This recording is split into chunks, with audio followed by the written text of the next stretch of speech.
ESPN's coverage of the NASCAR Sprint Cup Series on ABC. Brought to you by Sprint. The chase for the Sprint Cup comes to you with NASCAR Sprint Cup Mobile, only from Sprint and only on the Now Network.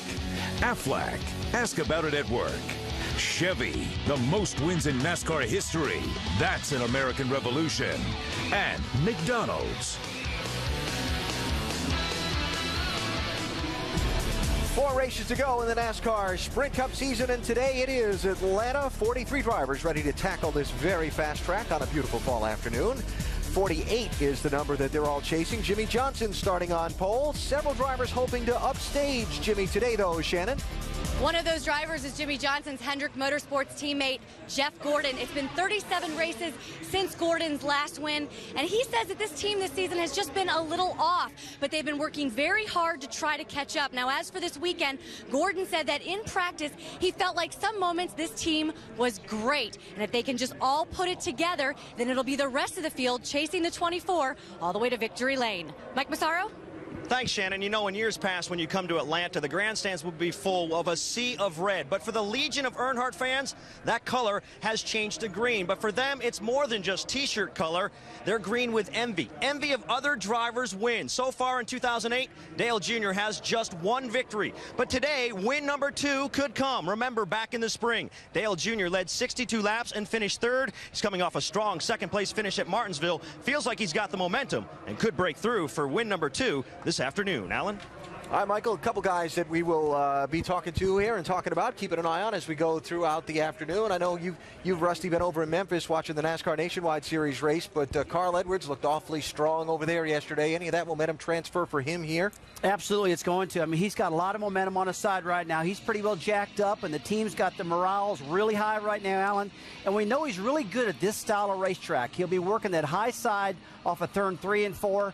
Making adjustments throughout the day, and I think he's going to be really strong throughout this race. Even though it's kind of a chilly day, you got to keep yourself cool there inside the race car, too. A little Ziploc bag of ice there.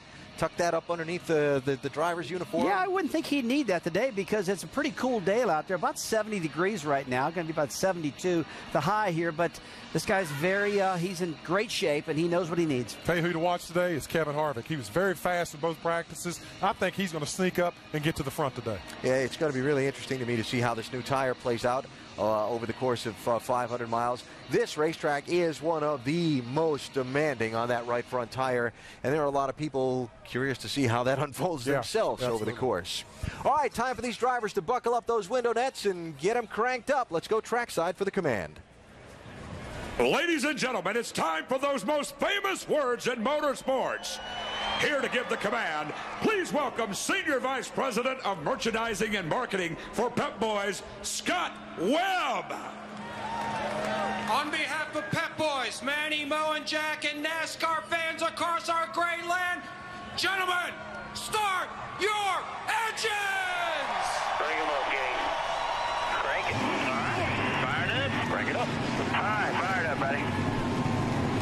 Really focus on being creative here, man. Go for those wins, get all the points that we can, and everything else will shake out just the way we need it to. Chad said, let's just keep focusing on ultimate points, winning races, leading laps. Just another race, just another trophy we're after. We take care of that, everything will take care of itself. There's a little big picture there from Chad Knaus and Jimmie Johnson. Just focus on wins, take care of getting trophies, and everything else will take care of itself. How about some of these other guys that are chasing that 48 today? Jamie Little? Well, Greg Biffle's one of those drivers, and although he's 149 points behind the 48 team of Jimmie Johnson, as he told us in the pre-race show, do not count him out of this championship hunt. We're on a mile-and-a-half track. He always excels at these types of tracks. When I asked him which track he has the best opportunity at the next 4, he said all of them. I can win at all 4. He rolls off on the front row today. Perhaps he'll narrow that gap to our leader, Jimmie Johnson. Dave Burns?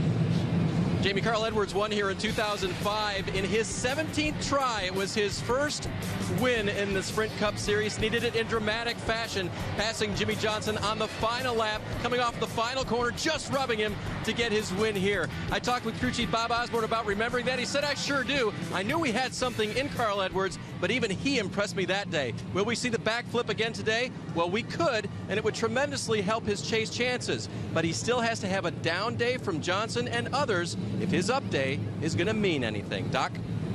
Thanks, Dave. And now the question is, will the track that gave Carl his first Cup win be kind to him today and allow him to narrow the gap on Jimmie Johnson and maybe move a little bit closer to his first Cup title? Well, why don't we ask him, because Carl is our in-race reporter. Carl, Dale Jarrett, ESPN. You have a copy? I got you, Dale. Hey, Carl, we've heard yourself and many other drivers talk about how special this racetrack is. Can you tell our viewers exactly what makes it so exciting for you drivers?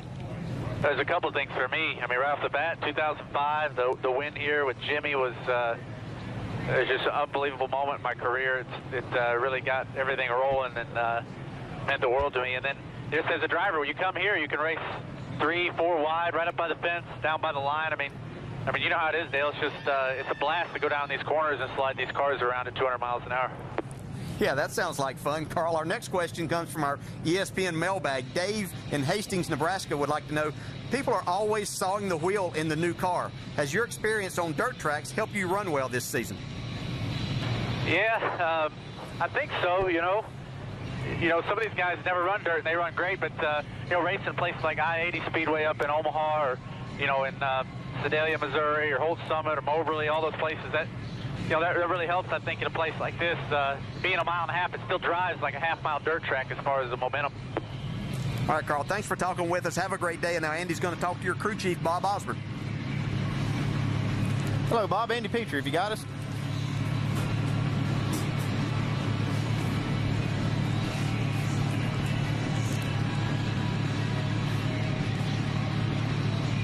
Hello, Bob Osborne, Andy Petrie, have you got us up here?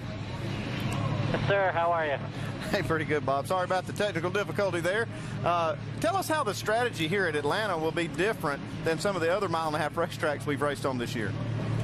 This track's so abrasive on tires, you really have to worry about your tires and manage them through the race run. And 10 laps into a run, you're going to come back down pit road for a set of tires, that's for sure, where some of the other mile-and-a-half tracks, you'd stay out for track position. But here, the tire is so important, you got to come down for tires. Okay, Bob, we'll be watching for that today, and good luck to you guys. Thanks for talking to us. Yeah. Sounds like maybe some concern for Bob Osborne in the 99 team. We'll come back and talk about what we think is going to happen in just a moment here at Atlanta. The sun is shining brightly here over Atlanta Motor Speedway, and we are just moments away from the start. This broadcast is available in Spanish by activating your SAP button, presented by ESPN Deportes. Hello, everyone. I'm Jerry Punch, along with Dale Jarrett and Andy Petrie. Glad to have you with us. While Jimmie Johnson's 149-point lead with 4 races to go may appear comfortable, mathematically, he could lose the points lead today and even leave here as far back as third in the point standings. Now, in recent years, we have seen serious contenders and even points leaders leave here with horrible finishes. Guys, why? Well, one of the reasons, Doc, is because this track is very hard on engines. The turns are very broad. You keep a lot of RPMs. They hang up in that high RPM range for a long period of time, and that does cause engine problems. We've seen that over the years. That, not saying that Jimmie Johnson needs to worry about that, but that is one of the things that happens at this racetrack. Yeah, that's one of the things, and the other thing is we have a very slick surface, and you've heard all of these guys talk about it. These cars aren't handling very well for these guys, and there is no driver out there, regardless of the amount of talent, that is immune from the possibility of something big happening to them today. So you better stay with us, because this could get exciting. If you look over the 4-year history of the Chase, we've had Chase contenders 16 different times leave here with finishes of 20th place or worse. In fact, back in 2004, Kurt Busch came in with a very comfortable lead like Jimmie Johnson and blew the engine on lap 51 and finished 42nd. So it certainly can't happen here at Atlanta in a hurry. We'll take you inside the action today with onboard cameras on 8 different cars, 7 of which are our Chase contenders, including points leader Jimmie Johnson. Monterey, California native Sean Irvin will take us over the wall as he slings the jack around Jamie McMurray's Ford during pit stops throughout the afternoon. We'll look forward to watching Sean's action there, the very frenetic pace during pit activity. It is a 500-mile, 325-lap race, purse of over $6.2 million, and there's the pit window, guys. Yeah, you can see you can go 50 to 55 laps on fuel, but you'll see these drivers looking for pit road a whole lot sooner than that. Yeah, they'd rather get there a lot sooner than that, and I can assure you folks that 325 laps is a long time in the race car here. Well, we talked about the favorites with guys. What about the sleepers today? I'm going to pick one of my old drivers, Paul Menard. He looked great in practice, and he's had one of his best finishes of his career right here at Atlanta. And so I'd like to see this 15 car up front and maybe see him get a win today. Yeah, that'd be great. And I'm going to go with a guy that had a lot of problems last weekend at Martinsville, but Kurt Busch looked pretty good in practice yesterday. Let's see what he can do here today. Kurt Busch, 4 top 10 finishes. He won this race back in October of 2002. Folks, for the 10th time in 2008, they line up by points because qualifying was rained out. Remember now, Jimmie Johnson was not very good in either practice yesterday. 17th and 21st. Could this be the day that Edwards, Biffle, Burton, and others narrow the gap? Remember, Jimmie Johnson is chasing history, but today, everyone else is chasing him. Here they come to the green flag at Atlanta Motor Speedway. It didn't take long to start slipping and sliding. The guys couldn't even get up through the gears before they were spinning the tires. This shows you how slick this surface really is. Here we got them racing all over the racetrack here. 3 wide getting into 1. It is very important for Carl Edwards to try to run Jimmie Johnson down. Why? Because Jimmie did not lead a single lap here in the spring, and Carl would like to keep him from getting these 5 bonus points, but he may run out of time here on lap 1. Here he comes, though. Jimmie got a nice jump on the start. Everybody that was spinning, his tires spun a little bit less than those guys, and he'll get those 5 bonus points on this first lap. So Jimmie has now done something he couldn't do back in March when he finished as the last car on the lead lap. But I don't think Carl's going to wait very long to be able to make this pass. He was the fastest car in both practice sessions here, so I expect to see this 99 car get this lead from Jimmie Johnson. Although the talk in the garage was that maybe Jimmie wasn't that great on the sheet, but he had a great car when the practice was over. Yeah, Jimmie talked that he didn't necessarily, he wasn't concerned that they didn't run that fast lap, but he thought they made their car a lot better in the longer runs in the latter part of the last practice session yesterday, and that's looking to be true right now. The big question coming in this weekend, we talked about all the Goodyear testing and the new right side tire, just how long it would last and how consistent it would be here in the early laps. Well, you see we've run, what, 2 laps now, and they're already sliding all the way to the top and using that high groove. Oh, we got trouble here on the backstretch. Sideways, a 21 car, Bill Elliott. Sam Hornish also involved. Straight right there, straight out right there. I don't know how much damage Bill has. It's unfortunate because he had a good car in practice yesterday. He had one of the better cars in that practice. I was talking to guys in the garage this morning, and they said that Bill had a really good car. See, the right front tire's flat, right rear's flat. I don't know if he has contact on that left side. What worries me is he's not rolling, like something else must be wrong. Yeah, I'm fine. We can see what happened here coming off the corner. He kind of got squeezed 2 ways. 01 of Regan Smith got him, and Bill had to kind of get out of the throttle, and then Sam Hornish got into the left rear and sent Bill spinning. It looked like he did have a little contact with that left front on the inside wall. This is the problem that you face all the time here. Car just doesn't give you, I'm not sure Regan Smith, well, you can see it wasn't really anything what Regan Smith did. It was all Sam Hornish getting into the left rear.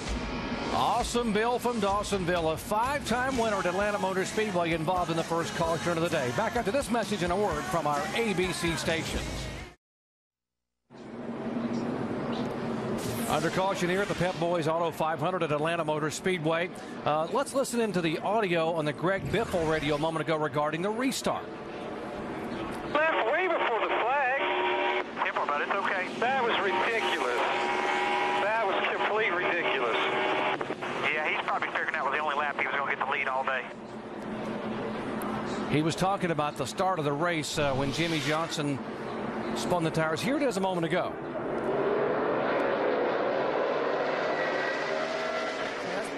Back, but that is the only time that the flagman actually starts the race, but he is the pole sitter, and he can literally get it started when it's up. They wanted to make sure that Jimmie Johnson did not lead a single lap today. They didn't want him to get those 5 bonus points, so either him or Carl, one could jump him on the start and get by. Too late now. Yeah, guess what? It didn't happen. Yeah, it's very seldom you're going to get any flashback from NASCAR if you jump the start of the race. I mean, that's just basically up to you, but you try to coincide with the flagman, and normally we have someone special doing that. Here comes Biffle trying to get that lead. Wow, he's coming big time. Already moved up on the middle to top side of the racetrack. Greg Biffle second in the point standings in the chase, and now second on the racetrack. He said in the media center on Friday, this championship is far from over. If I can get it close at Homestead, where he's won 3 times, I got a great shot to become this year's champion. I don't think anybody came into this race with any more confidence than Greg Biffle. We kind of got that last week at Martinsville after the race. He was very confident he was going to have a shot at this thing. I mentioned the 2 cars involved in the first caution. Bill Elliott and Sam Hornish were both held a lap on pit road a moment ago for pulling up to pit, and both are now back on the racetrack. Yeah, we also had a lot of cars to pit during that caution, Andy. We only had 4 laps under green, and guys changing tires already. I talked to Chad Canals in the garage this morning, and I asked him, what if the caution comes out at lap 10? Are you going to pit? He said, oh, yeah, absolutely. I said, how about lap 5? He says, yes, I'm coming to get tires. Dave? And talking with Chad this morning, guys, were talking earlier about him not being the fastest car on the speed charts during final practice yesterday. Chad said, overall, I'm not extremely happy. I would have liked some more speed out of it. But late in the session, when we put on new tires and Carl put on new tires and others did, we looked at our lap times, and they were very comparable, and we were happy with our race car at that point. And that's a good determiner. Jamie? And Greg Biffle and his crew chief, Greg Irwin, had high expectations for this race. Now, after happy hour yesterday, they were 5th on the chart, but Greg was not that thrilled. He was actually kind of frustrated. Greg told me, I had to go to his motor coach this morning. We had to have a talk in person, not on the phone. They came up with a plan, and I think this restart was all part of the plan, guys. After that radio communication, Greg said, I guess we need to start doing it differently. Pretty good battle here on the racetrack. The car that won here in the spring with the driver, Kyle Busch, in the 18, looking across from his teammate, Tony Stewart, at the 88 of Dale Earnhardt Jr. Yeah, I've been watching these guys for the last 2 laps, and Kyle Busch looks like he'd been struggling quite a bit. He was trying to run the bottom, but it looked like his car just wouldn't go down there. So he's now moved up to the top side of the racetrack and seems to be running just a little bit better. Although he seems to be struggling right in the center of the corner. Dale Jr.'s up on the high side making some good time. These tires are going to go away real fast, and you're going to see the lap time slow down about another second, even from where they are right now. So expect the complexion of this race to change as the tires wear down. Shannon? The last word over the radio from Tony Stewart was that the car is pretty drivable. Right now, he's dropped back to 12th. He started this race 8th. His crew chief, Greg Zipadelli, told me that they started this race a little on the tight side. He said that was comfortable for Tony Stewart, and in order to do that, they did sacrifice a little bit of speed. Zipadelli told me we'll be able to adjust during the race, but I wanted him to be comfortable for the start. Thanks, Shannon. Back up front, the 99 of Edwards just flies by his teammate Greg Biffle for 2nd position. I think Greg said, okay, let's see if you can do anything with that 48 car. I can't. Yeah, this is pretty impressive, the 48 staying out and getting the lead that he's gotten. But, you know, you can run these cars as hard as you want to at the beginning, but you're going to pay the price at the end of the run. We're terrible, Irwin. I don't know. I just can't. Just wants to run into the fence. You lose it, then it shoves the nose. It's like Jeff Gordon sneaking in the picture here behind Greg Biffle. We heard a pretty confident Jeff Gordon talking in the pre-race show that he felt like that he had a pretty good car here. We didn't see that much in practice yesterday, but we did see towards the end of it that they made their car a lot more consistent. Jeff Gordon is a 4-time winner here at Atlanta Motor Speedway. Remember, he made his very first career start at this track in the fall event, this race here, 16 years ago. Just watch him work this steering wheel, and you can see just how slick the racetrack is. He's kind of moved around. He's on the top side here going into 1 and 2. See how close he gets to that wall. And then down in 3 and 4, he's running right on the bottom of the racetrack, trying to find that grip. Our direct TV telemetry shows him sort of feather that throttle, trying to get back in the corner. He'll be feathering that throttle even more later in this run, won't he, Dale? Yeah, he sure will, because as these tires continue to go away and you lose grip, you're going to have to just work that throttle. Here we got 3 wide battle going by Kevin Harvick. Got Denny Hamlin on the top side, his teammate, and Kyle Busch in the middle, trying to make a pass there. They go by Harvick. Here comes Dale Jr. by Kevin Harvick. Harvick had one of the better cars in practice yesterday, but he's sliding back right now. That is 7th, 8th, 9th, 10th, and 11th on the screen. Shannon. It's no surprise that Kevin Harvick was fast in practice. This is their go-to car. In 8 starts, this car has finished in the top 10 7 times. The team has turned back to it for this weekend. And before the race started, Kevin Harvick came over the radio and said, guys, I'm wearing my red shoes today. He's been wearing black shoes in the past couple races, just looking to get a jump start on his luck here today. You drivers will try about anything to change your luck, won't you, Dale? Yeah, pretty much anything. If we think it'll work, it'll make us better, we're all for it most of the time. Kevin Harvick on the bottom of the racetrack, who was so good in both practice sessions here on Saturday. Yeah, watching these guys battle, this is a perfect example of just how you can run different lanes on this racetrack. It makes it fun. We see Matt Kenseth going to the bottom. He's been on the high side of the racetrack, but now he's going to go to the bottom down in 3 and 4. And that's probably the thing that you'll see most down there, guys being on the bottom. That's the corner that could, if you want to, you can stay on the bottom most of the time. We see Carl Edwards has caught Jimmy Johnson now and trying to take that lead away. Yeah, while these other guys are back there racing, Carl Edwards has been going to work here trying to figure out how to catch this 48. Looks like he's figured it out. Yeah, this is who everybody said after the practice session yesterday you had to watch. Carl Edwards had the best car. It was fast and it was really good on long runs. Early laps here at Atlanta Motor Speedway. 4 races to go in the chase for the NASCAR Sprint Cup. Carl Edwards starting to move in now.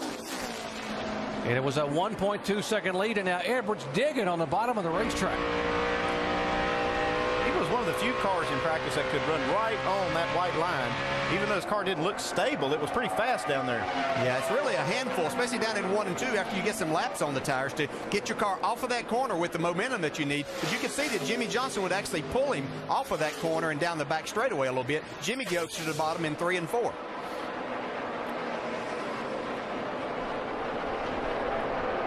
Let's check in with Dave.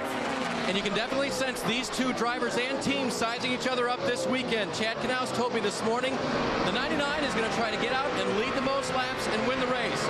We just want to lead the last one and stay in the top 5 all day, as now Edwards continues to pressure Johnson. I think the reason you see these guys pushing so hard with the 99 team is they need to lead the most laps. They have to make up a lot of points on Jimmy Johnson. You can see he's driving this car extremely hard off the corner. He was sideways off turn 4. That's a power move right there. His car seems to get in the corner a little bit better. Jimmy's a little bit quicker back to the throttle, but Carl Edwards is just driving that car. You can see the white gloves inside of Carl's 99 car. He was just sawing that steering wheel like he was swatting flies inside the car back and forth, but he was able to make the pass. Just past the 20-lap mark at Atlanta Motor Speedway. Wow, what a race early on. 4 races to go in the chase for the NASCAR Sprint Cup. Jeff Gordon, Jimmy Johnson, and they're chasing Carl Edwards.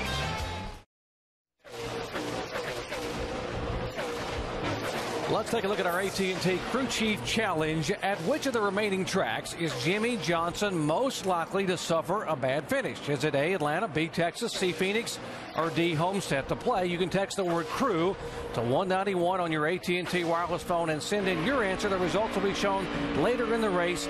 Standard text rates will apply. There's not a category for none, huh? Yeah. The guys that the driver you guys said early today and yesterday would win this race was the 88. He said this morning, I think you guys might have jinxed him, but he's coming in a hurry. Oh, no, we didn't jinx him. He was 4/10 faster than the leader of the last lap. You see how he's working that extremely high line, and that works great here at Atlanta on old tires. Yeah, and Andy, we noticed something yesterday in practice. He didn't run the fast lap, but we both noticed that his first lap on the racetrack, he was right against the wall. He knew that's where he was going to run. Dave? Crew Chief Tony Uri Jr. told me this morning that car won't put up a stellar lap early in the run, but after 4 or 5 laps, it'll start coming to him. And at the start of the run, a little bit tight.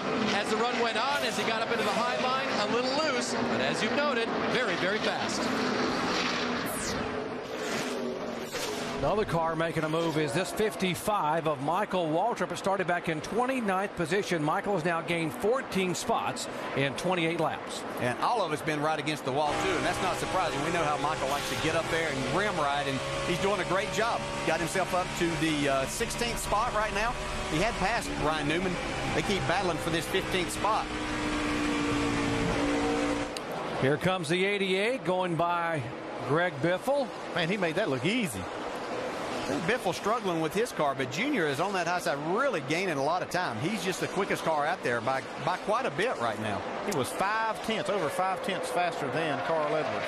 He finished third here back in March. Andy Earnhardt Jr. did. He led 62 laps, had a good car back then.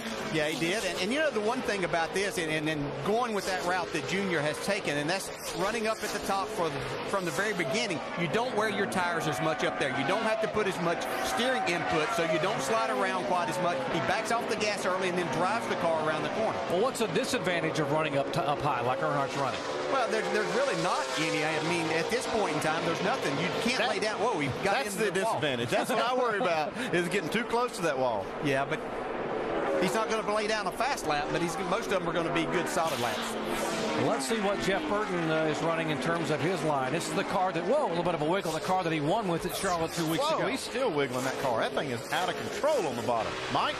You know, it's funny you use the term out of control. That's the same phrase Jeff Burton used after practice on Saturday afternoon when he was talking with his crew chief, Scott Miller. Scott had to reassure him, though. He said, look, it's all relative. Everybody out there is going to be out of control, but at the end of the day, somebody's going to win the race. It's all about manageability. Jeff certainly understands that. They feel like they found a way to control the race car. Right now, a little bit twitchy, a little bit tight, but this is the car they won with in Charlotte, so they're coming into this race optimistic that they can score a pretty solid finish, guys.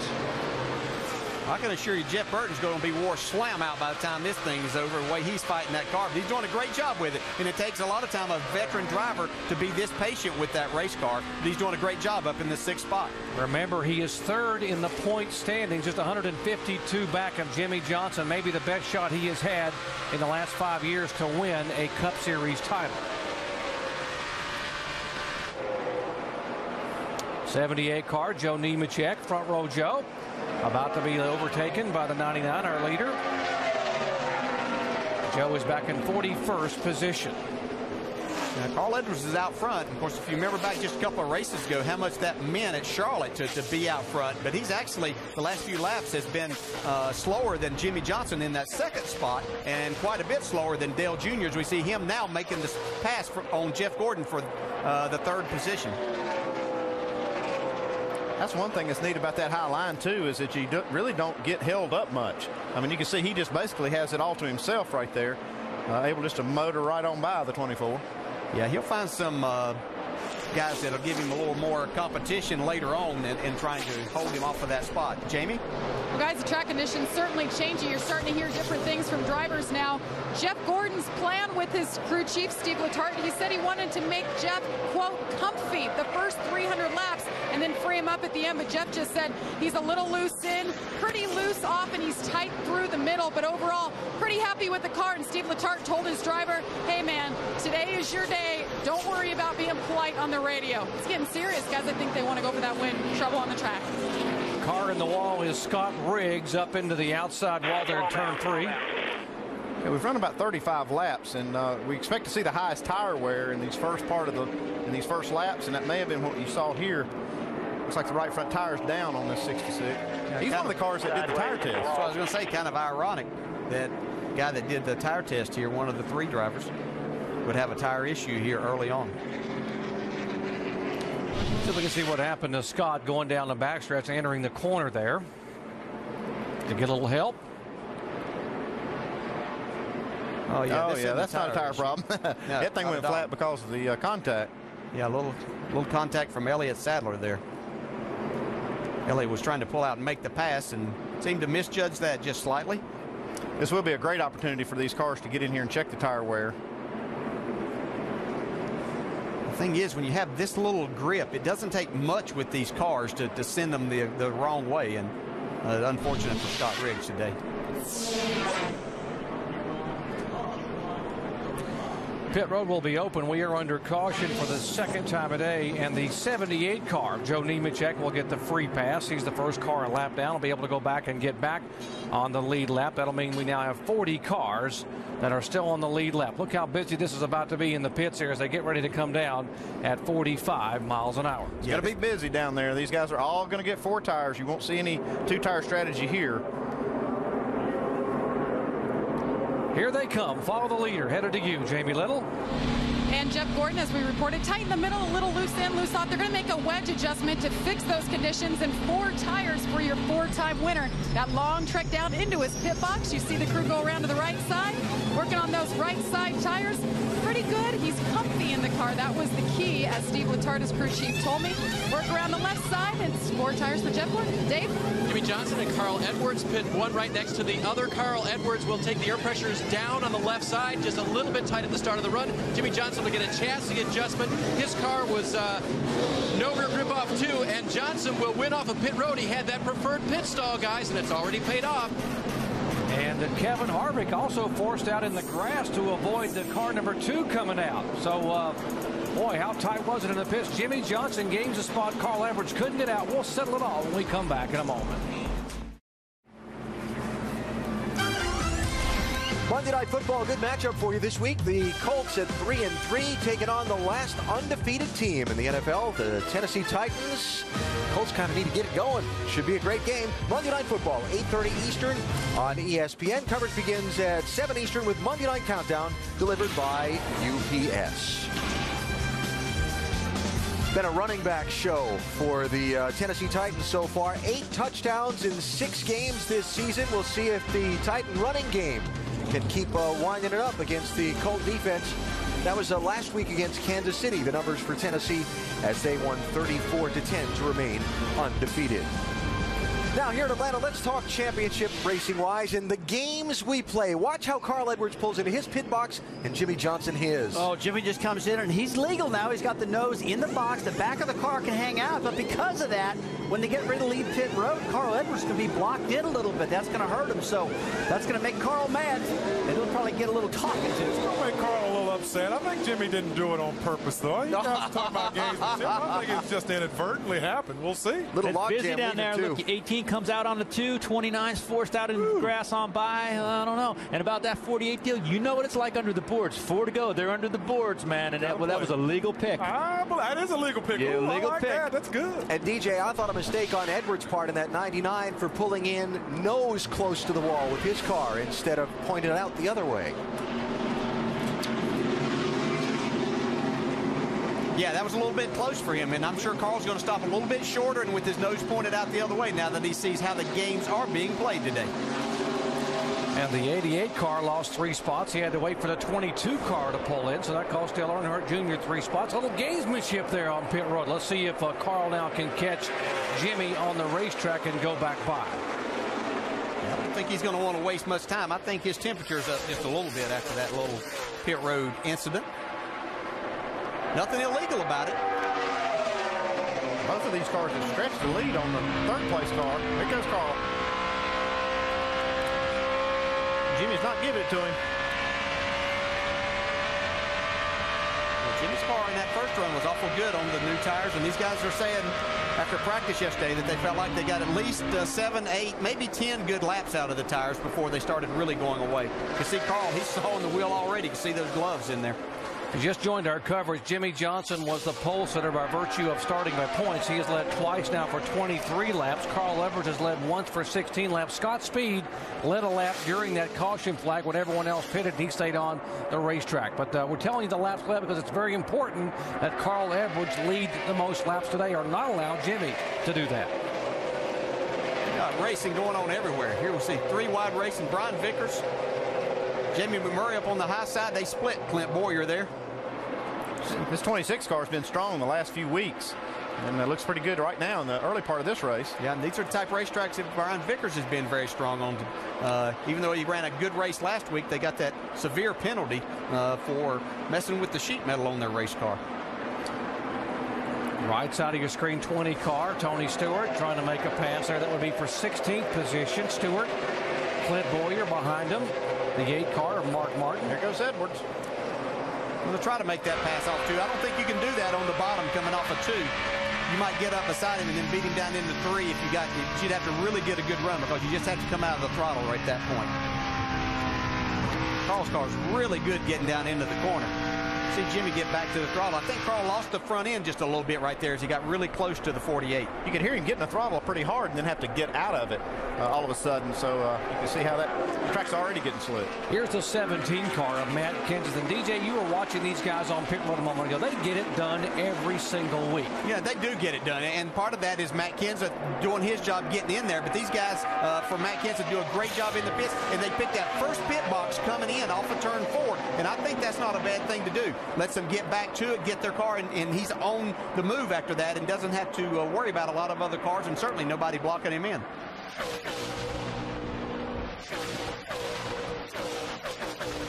Up front, Jimmy Johnson holding on now is on the high groove. And again, Carl dives to the bottom of the racetrack. But can he hold it coming off of turn 2? No.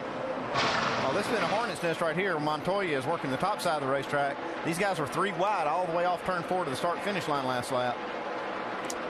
Dave Burns. Interesting watching these leaders on the left side of your screen. Remember, the 99 was very good here in the spring, led a lot of laps before they had engine failure, and they did the test here last fall with this race car. The 48 team chose not to test here last fall, as Carl now looks to the inside, and they gave up the spring. Well, they've caught up, and now these are 2 of the best race cars at Atlanta. Now Carl will make the pass and little signal out the window. Yeah, you can see that he got a nice run. He got far enough in front of Jimmy down in the middle of the corner to be able to make that pass off of turn 2 that time. Jimmy just letting him have that spot now. No sense in racing or taking any chances. They're going to race hard, but there's no sense taking any chances at this point in time. Was that a little thank you out the window by Carl, just like someone lets you in traffic in line with yeah, something like that, maybe. Yeah.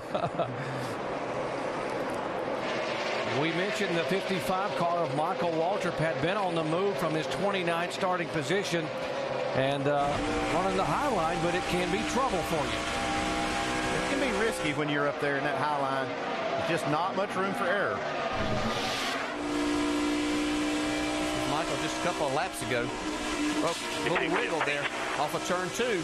That's exactly what you were talking about. Rush the wall back there, guys. Got one inside. If you're gonna say you're gonna run up there, you're gonna take that chance.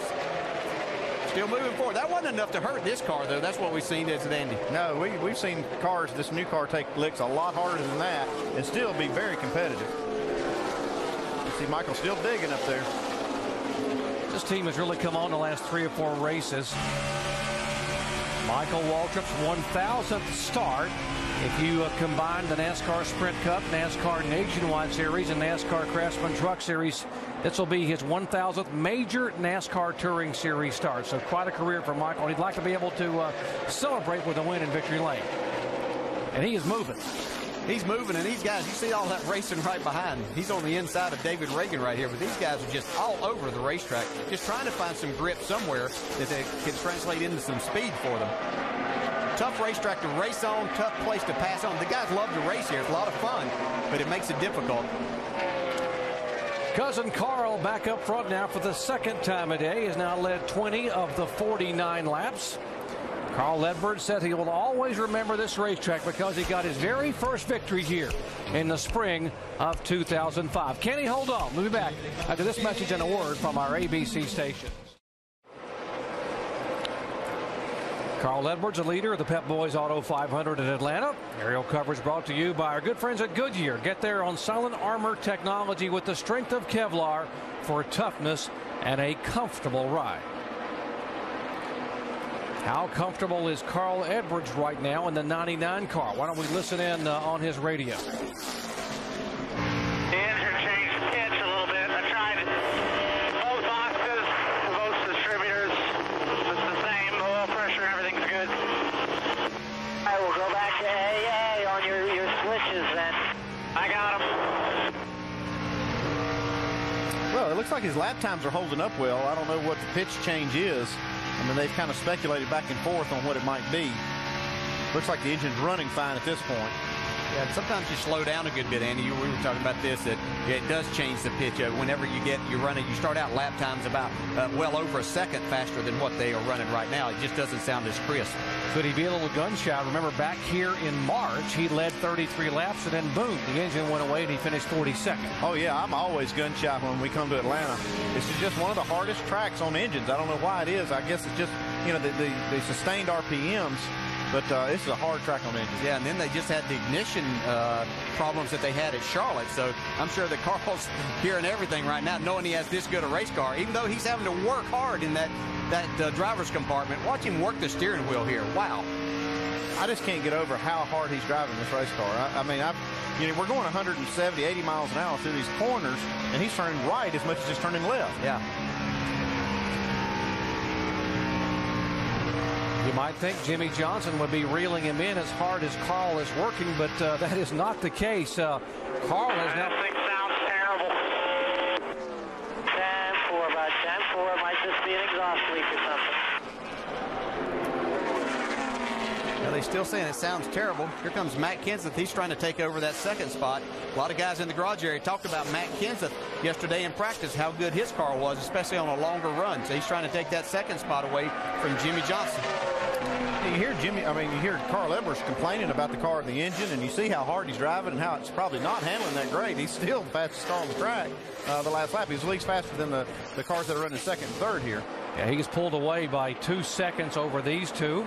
You mentioned the 17 of Kenseth. Remarkably as good as he has run here over the years, Matt has never won at Atlanta Motor Speedway. Although the last 4 times he has come here, he hasn't finished worse than 8th. You see him really working the bottom side of the racetrack, trying to make that work. And usually when Matt's good at racetracks, that's where his car is hooked up and he's able to make time on the bottom. Checking on the 48 car, Dave. Guys, part of the reason that Jimmy could not hold off the 99 and may not be able to hold off the 17 tells the story of the Atlanta Motor Speedway. It's different on both ends. Jimmy says the car is fine in turns 3 and 4, but it's tough to handle in turns 1 and 2. Just too loose. Shannon? Dave, they made some adjustments for Matt Kenseth as he goes to the low side right now on that last pit stop. He told his crew chief, Chip Bullen, I'm just having a hard time with rear grip, so they made a track bar adjustment. 4 tires, and that has been the key to this run. Matt Kenseth said these tires are great, much better than the last run. Kenseth on the bottom of the racetrack will try to slide up in front of the 48 car and take that spot away. He's able to do that, and car looks awful good. Here we see Jeff Gordon coming into the picture. He's in the 4th spot. His lap times have looked really good. Gordon back in 4th position. Dale Earnhardt Jr., the 88 car that was on the move early. There he is back in 5th spot. We told you he lost 3 positions on that exchange on pit road because he had to wait for the 22 car to get in before he could pull out. Yeah, and it really took his car about 25 laps to show up that it was a lot better than the other cars in that first run. So we'll see exactly what he can do. Here's Kurt Busch. He's made a nice run into the top 10, running in the 7th spot right now. Denny Hamlin back behind him in the 11 car.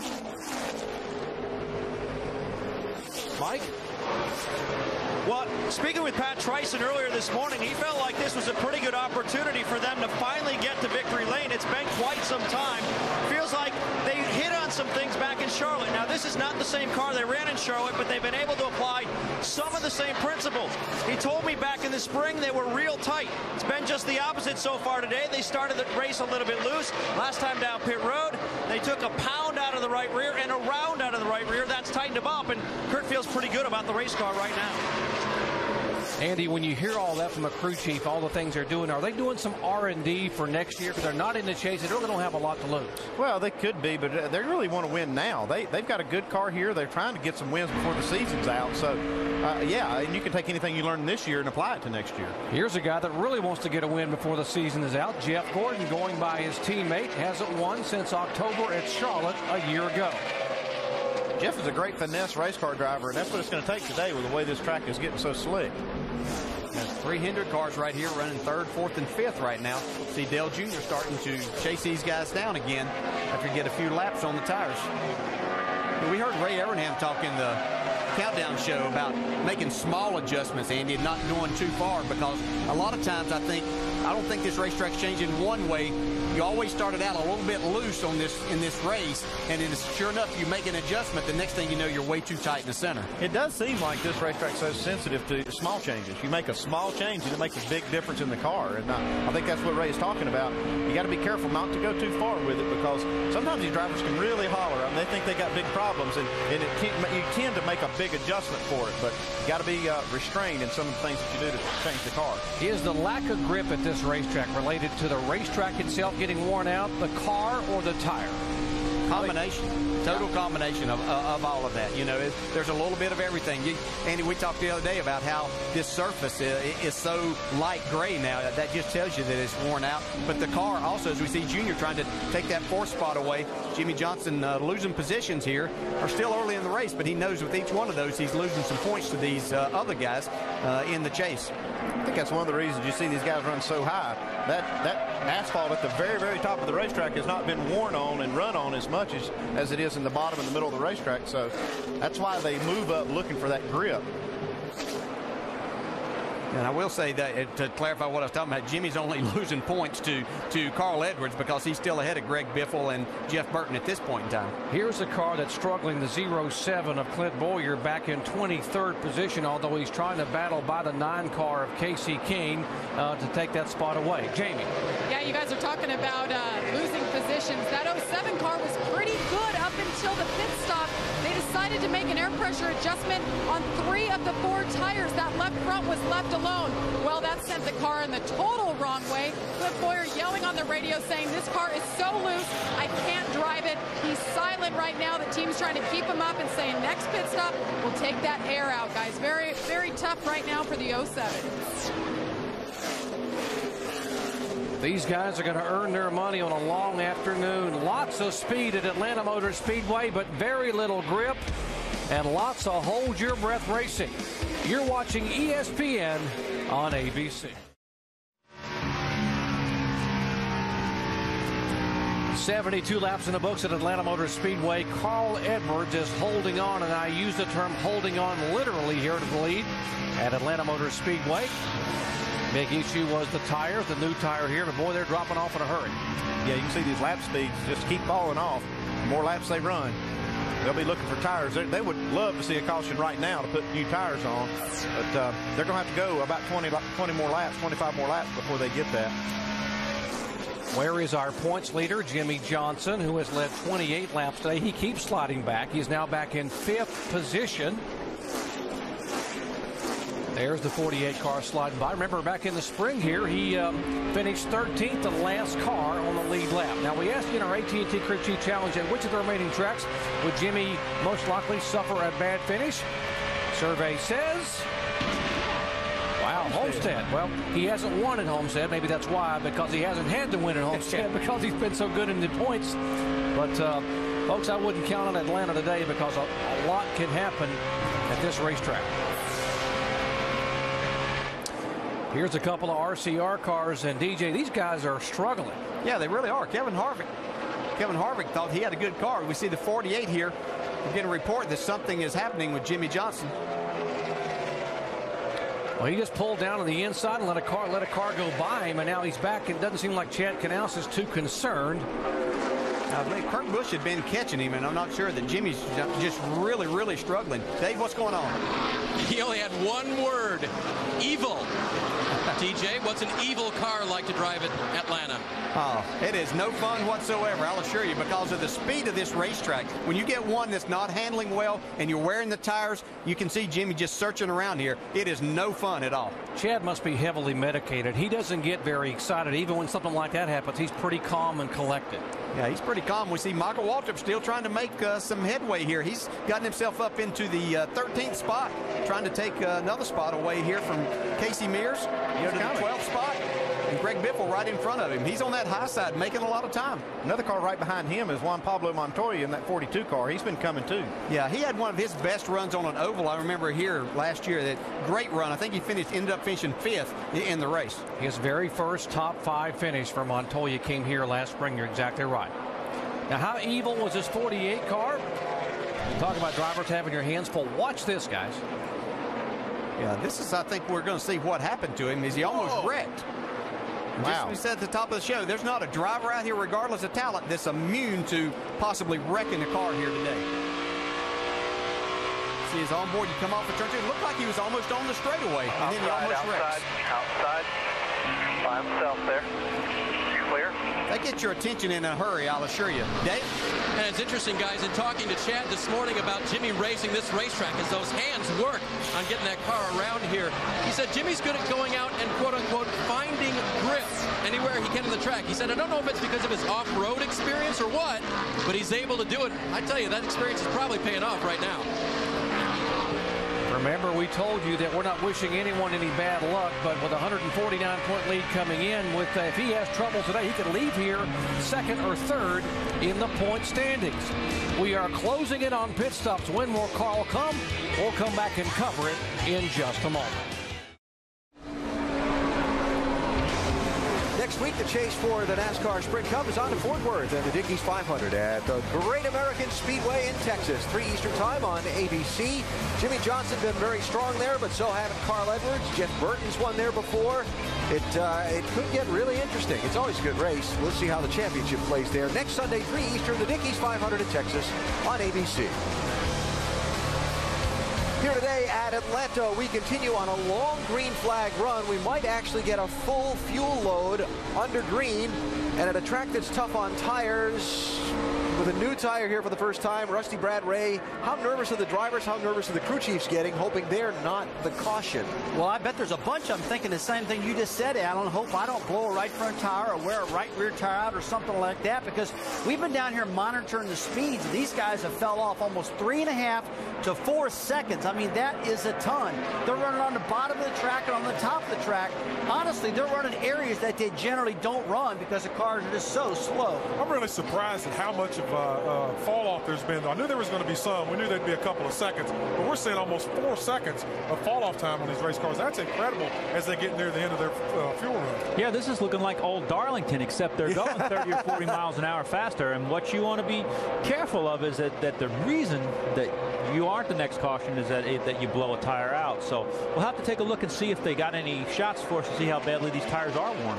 Bobby Labonte, A.J. Allmendinger, the first to make moves to pit road under the green flag. Carl Edwards continuing to lead. Haven't heard anything more about the engine on that car. Remember a little while earlier, Carl talked about the pitch of that engine had changed. Here's Denny Hamlin in. Guys, 2 laps ago, Denny reported a small vibration. Question from Mike Ford, the crew chief. Has it been there the whole run? No, I'm suspecting cords on the right rear. Remember, we thought these tires would get to the full run, but just to the full run. Denny will take on 4. His car was a little loose. They'll make an adjustment for that.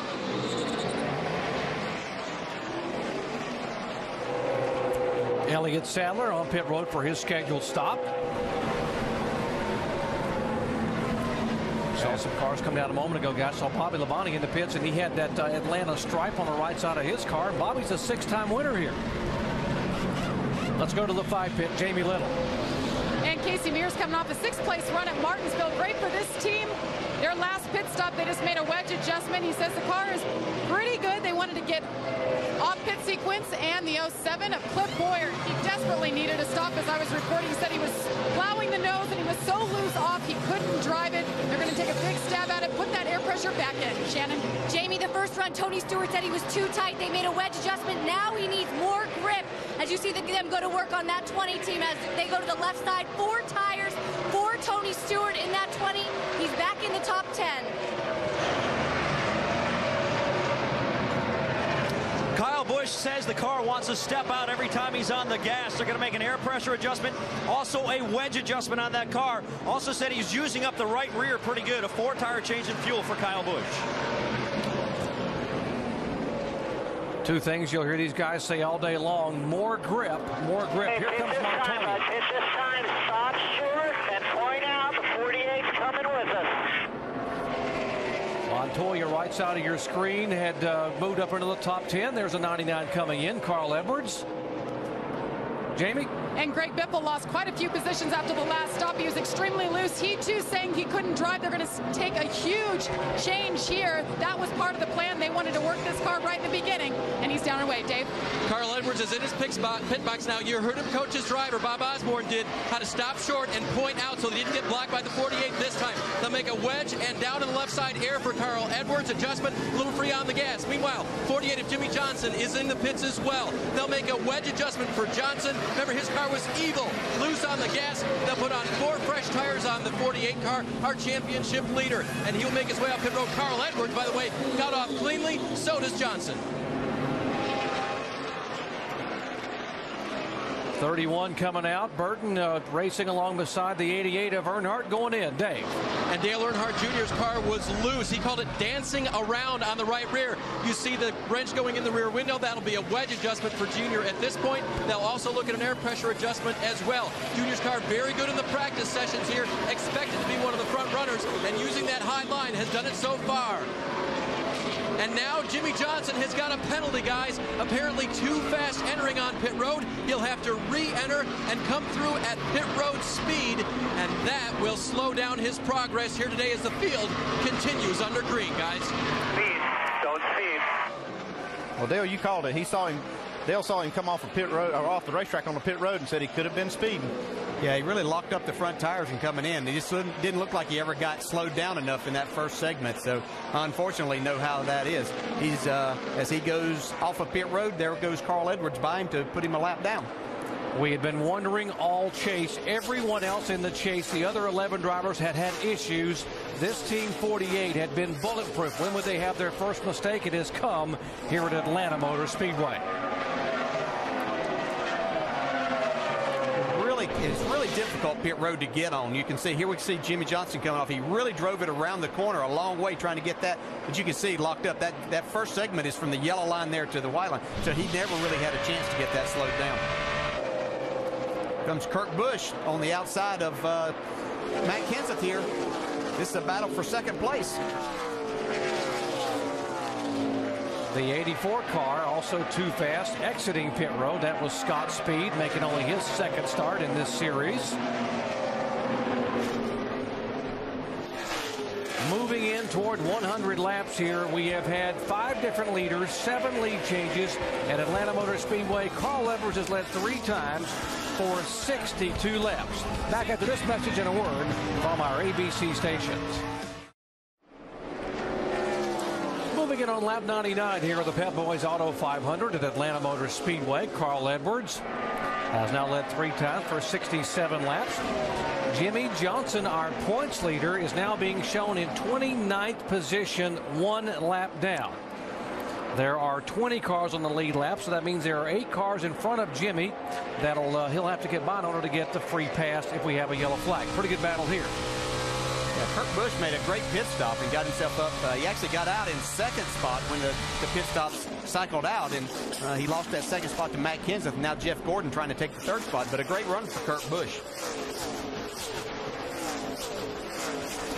Kurt Busch, Martin Truex, and Juan Pablo Montoya are the 3 guys that are not part of the chase that are in our top 10 right now.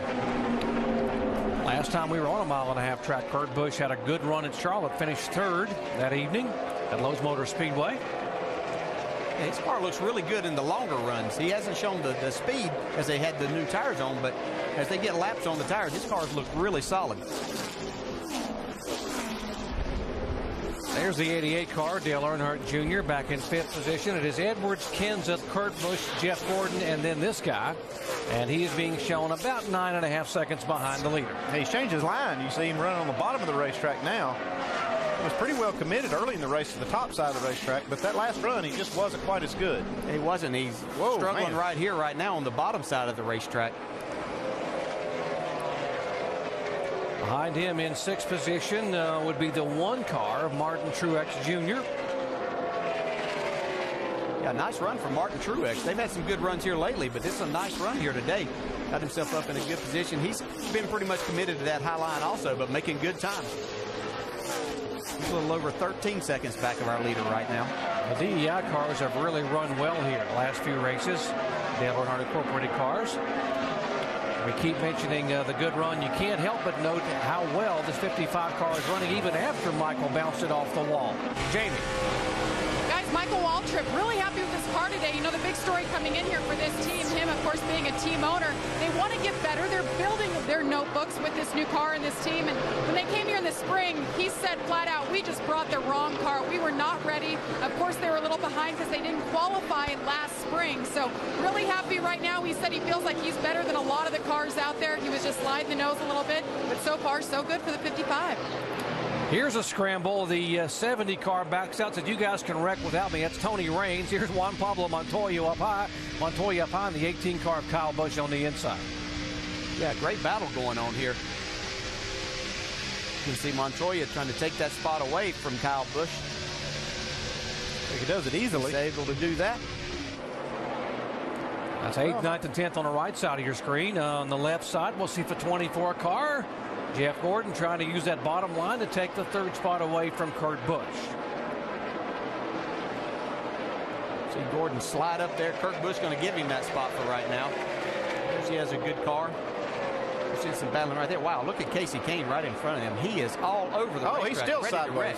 He is wrecking every inch of this racetrack. He was the first driver to come in. He may have a flat tire right there. I wouldn't think it normally would drive even that bad, but he was the first driver to hit pit road under green. He said on his radio when he came in on lap 82 that he thought he had a tire on fire. He was actually smelling smoke in the car.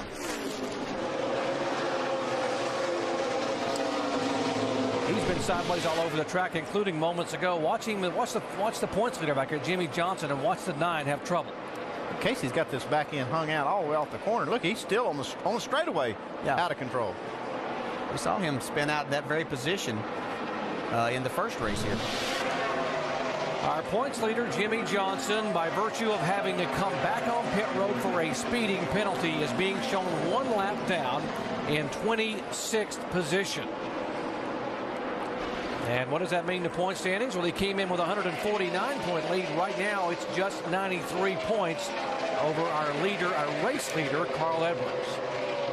Now, that's a huge change right there. Carl Edwards is doing exactly what he needs to do today. Jimmy Johnson having that problem. And the problem with Jimmy trying to get back to get that free pass, if we do have a caution here, is that Carl Edwards out there putting other guys a lap down. So it's going to be a long process for these guys to get back and thinking about getting back on the lead lap. That's one of the things we've seen this 48 car and team do is recover from a mistake. But they don't have a great car today. It's going to be tough for them to overcome this penalty. Just past Paul Menard, and that was for a spot. So that's 3 more points that he's getting towards that. And mercifully, the 9 car, poor Casey Kane, is going to be able to come on the pit road and get some help with that car before he hits something or somebody on the racetrack. They will change the right side tires, or they'll put 4 tires on it.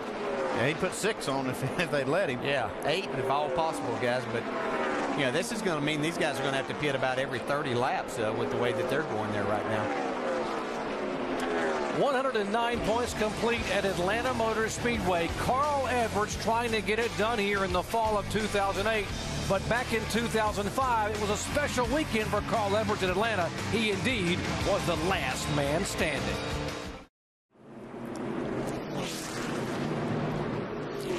Back at Atlanta Motor Speedway under caution for the 3rd time today. Debris over in turn 2.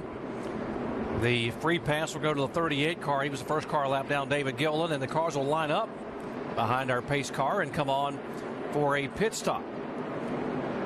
Probably not what Carl Edwards wanted to see, but most of these guys wanted to get on as often as they could and get some fresh rubber. He's about the only one that didn't want to see this caution flag because there's a lot of hill-handling race cars out there. Yeah, he'd built up a little over 5-second lead over Matt Kenseth, so this is going to give these guys an opportunity to work on their car some and see if they can get something in their cars that will allow them to challenge Carl Edwards before this day's out.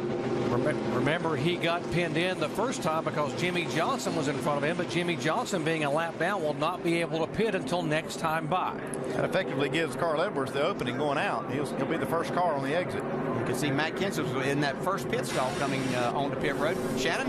Matt Kenseth says he needs to be just a little bit tighter. They're going to try to fix that with air pressure. 4 tires for the 17 car. Jamie. And Jeff Gordon said those last changes on the last stop took them in the opposite direction, so they're going to put the changes back in. Track bar adjustment, 4 tires for the 24, Dave.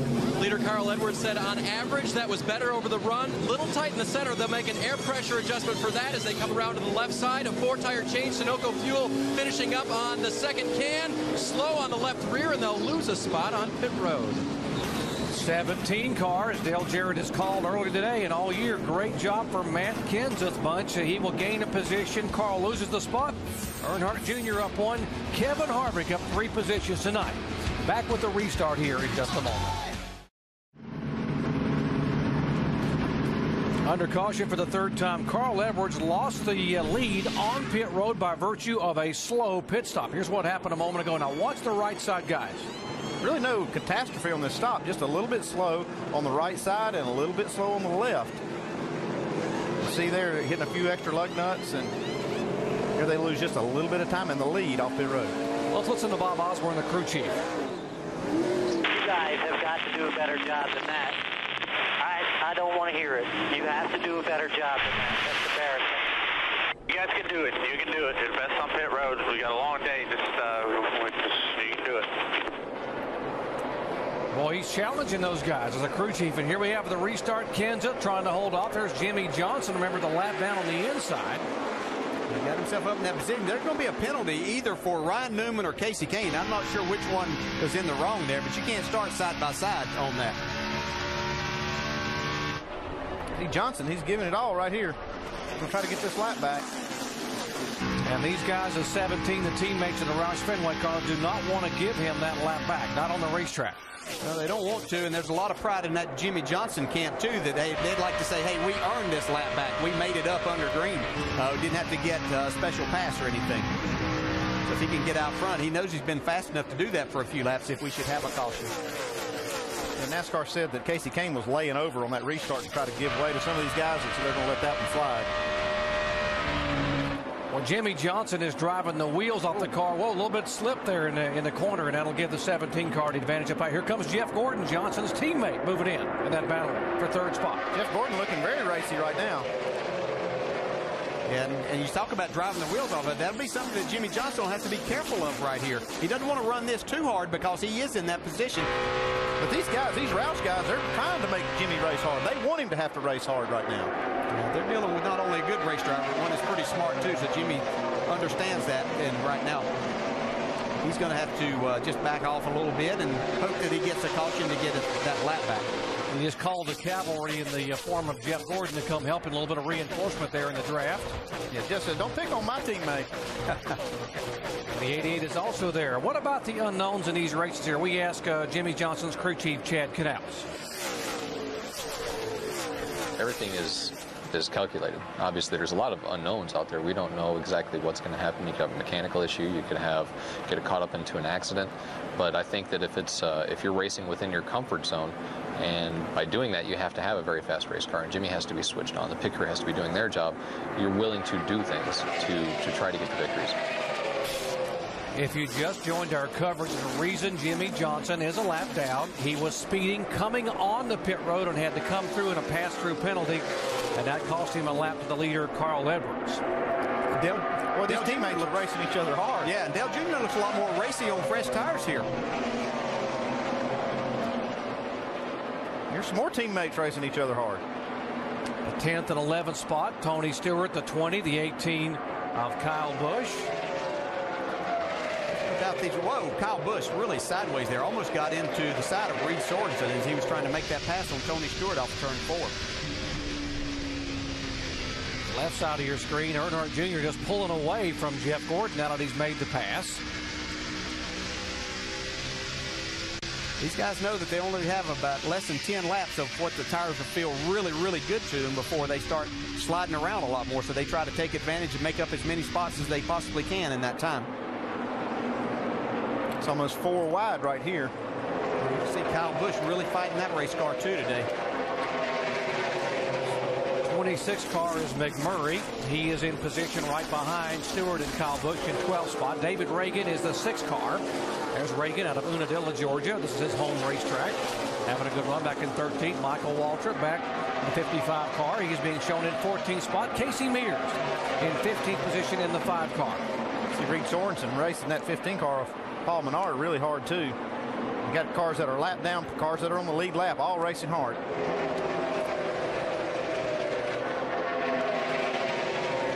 Jamie McMurray having another nice run here. He's on the inside of Tony Stewart trying to take away the 11th spot. McMurray has had a great race car the last few races. Remember, he had the best car at Dover, got caught up in an accident. Was running 5th at Talladega, was caught up in the big one, and last week at Martinsville had a rear end gear going out when he was running in 4th position. He just can't catch a break. He continues to run like this. He'll get through a day and not have those problems. We'll see Michael Waltrip on the bottom side of the racetrack. Michael's car doesn't look very good on the restarts, but man, taking about 6 or 7 laps, he starts making up a lot of time on these guys. Tony Stewart seems to be struggling a little bit today. Denny Hamlin's the best of the Gibbs cars as Tony and Kyle Busch are back in this mix. Isn't it amazing how back in March it was Kyle Busch and Tony Stewart finishing 1-2. They were the 2 best cars on the racetrack. You were in that race that day, and then today here just a few months later with a different configuration car, a different generation of this new car, they are really struggling. Of course, they have been for a lot of the chase season, or Here we see Denny Hamlin on the bottom of the racetrack. The 42, Montoya back up on top again. Hamlin and Montoya are 7th and 8th, by the way. The 07 is being shown a lap down in 22nd position, Clint Boyer. More on Denny Hamlin. Dave. And on that last pit stop, he was a little bit loose in the center of the corner. They made a track bar and air pressure adjustment for him as he now maintains that position over Montoya. But interesting, Mike Ford told me this morning, you know, fighting this Atlanta track, you kind of get on both sides of the setup. You get a little bit loose, you get a little bit tight, and then you make your decision. I said, it sounds kind of like an educated guess.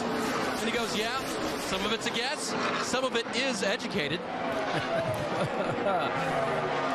The Childress cars have been struggling, the 31, the 07, and the 29.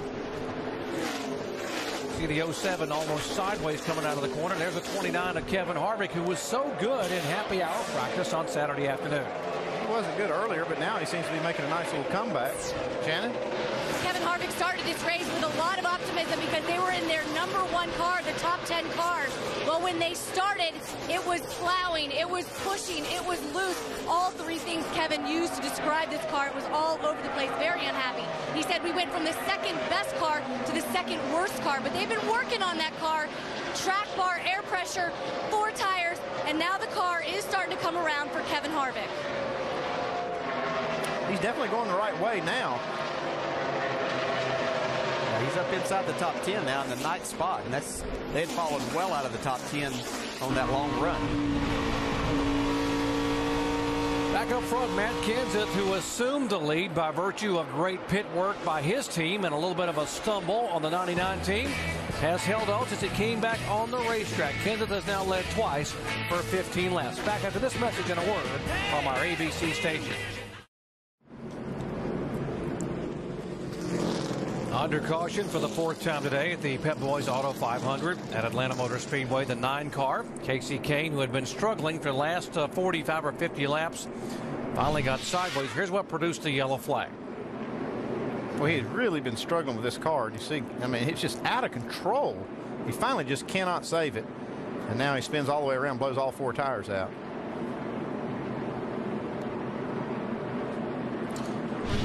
Well, Ray Evernham, they have really been struggling. If you were down on that box as the crew chief now, what do you do?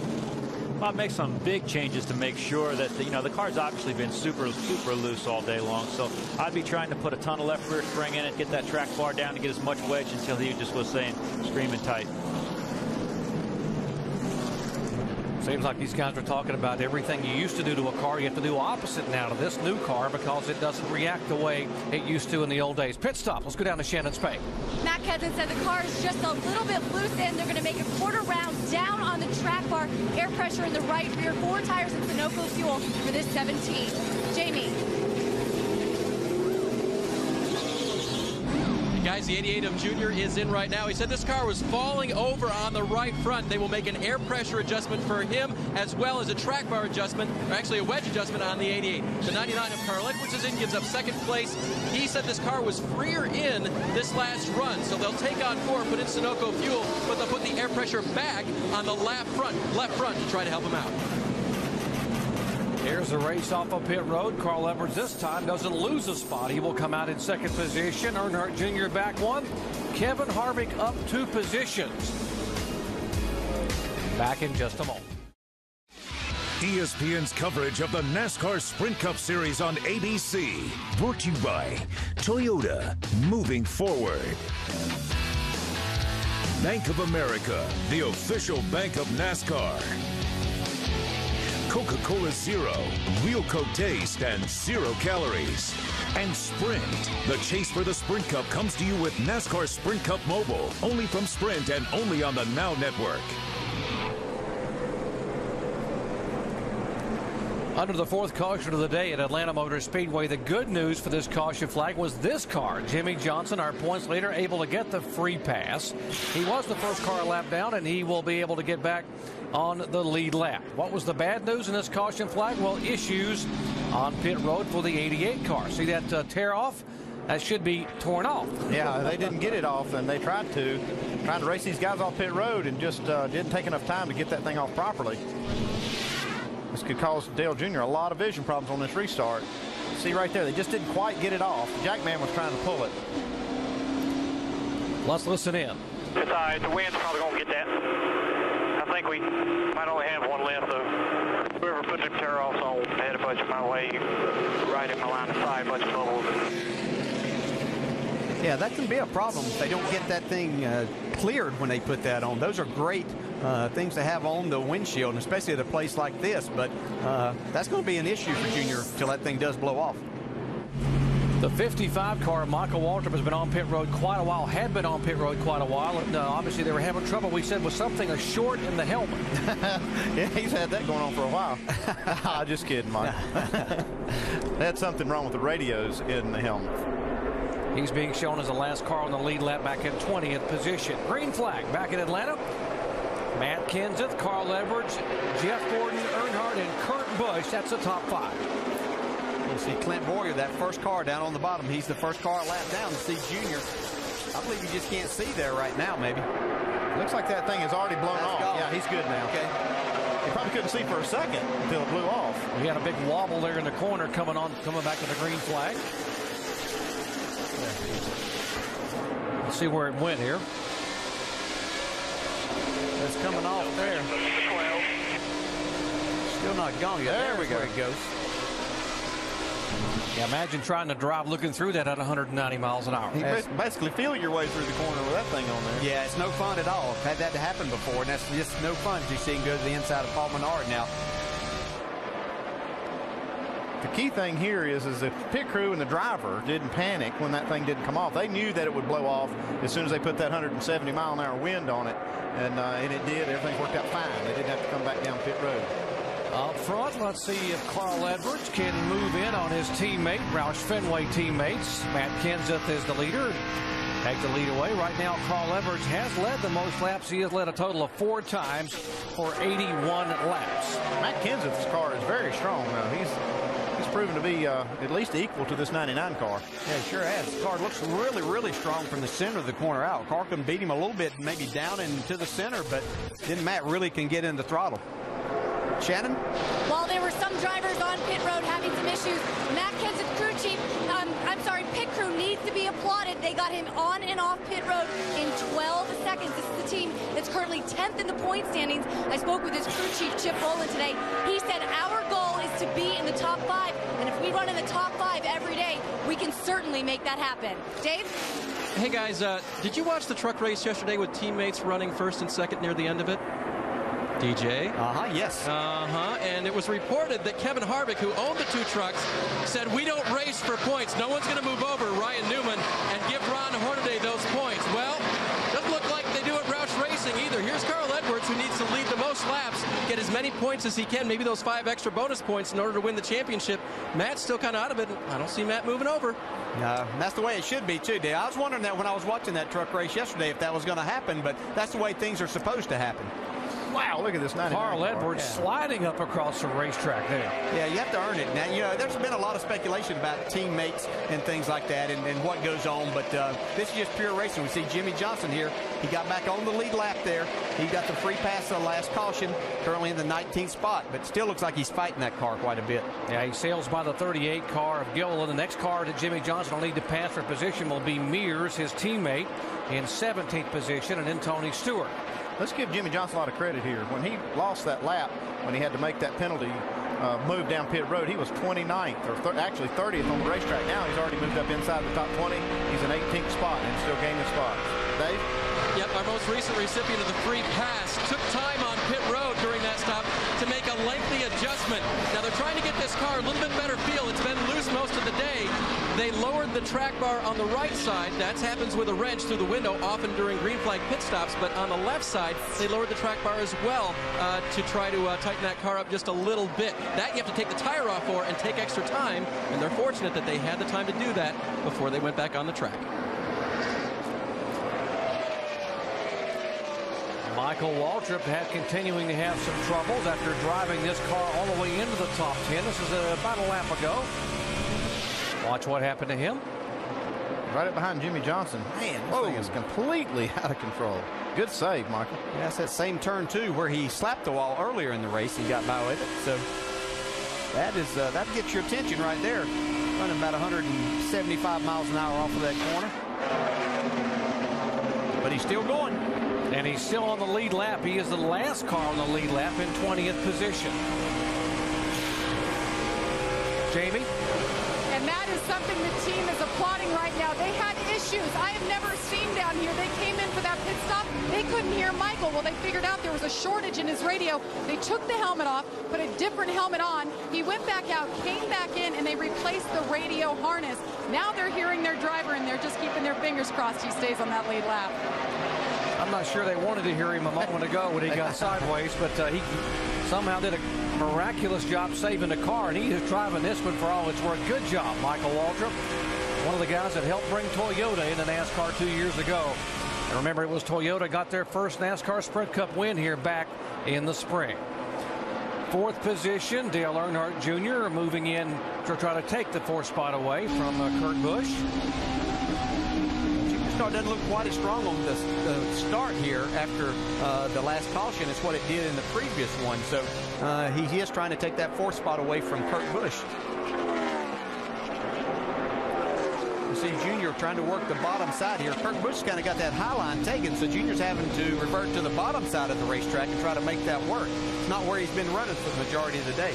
We did see him make an adjustment from that last race start where he did go to the bottom for 10 or 15 laps. It seems like he could make some fast laps down there. So he's going to keep at it right here, see if he can get by Kurt Busch. Just ahead of him, you see Clint Boyer. He's a lap down. He's one of the chasers that is a lap down. It's not on the lead lap. Yeah, that's a nice move there. Now he gets his groove back.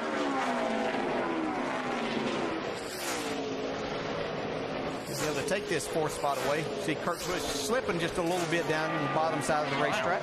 So he runs one turn up high and makes the pass. They kind of had to set him up coming out of turn 4 to make that. We're about 15 laps away from halfway here at Atlanta Motor Speedway. Stop number 7 in the chase for the NASCAR Sprint Cup. And Matt Kenseth, who has not won this year, is our leader. A beautiful fall afternoon at the Atlanta Motor Speedway. Our aerial coverage provided by Goodyear. Get there on silent armor technology with the strength of Kevlar for toughness and a comfortable ride.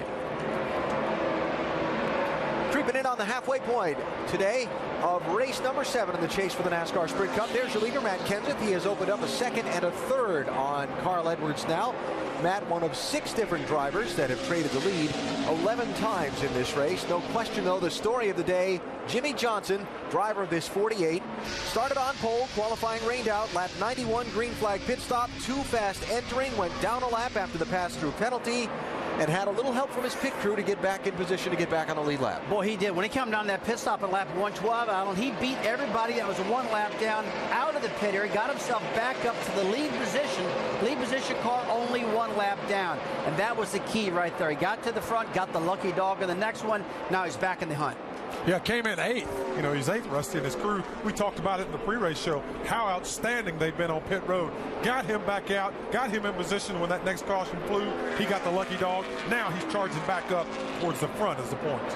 Already up to 17th. The track's starting to get blacker. He had a loose car in the beginning of the race. Now with the track taking some rubber, I think it's going to be better for him. He's got plenty of time to get that thing back up front. All right, so you see Matt Kenseth leading. We look back through the top 10. Most of them are cars and drivers that are in the chase for the NASCAR Sprint Cup.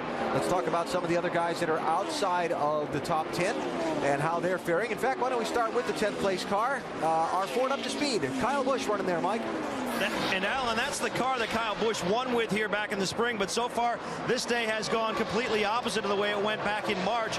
It's been a bit of a struggle. He's having a difficult time staying on the throttle. It gets real loose on him. They've made some pretty significant adjustments. They've pulled a couple of spring rubbers, made a wedge adjustment and air pressure, but the car's still very loose, unresponsive right now so far. Meanwhile, just behind him, well, this is a guy who's in experimentation mode. It's Martin Truex Jr. I spoke with his crew chief, Kevin Mannion, this morning, and he said, well, toward the end of practice on Saturday, they felt like they hit on something. And believe it or not, he told me something I didn't hear from anybody else in the garage. He said they found too much grip.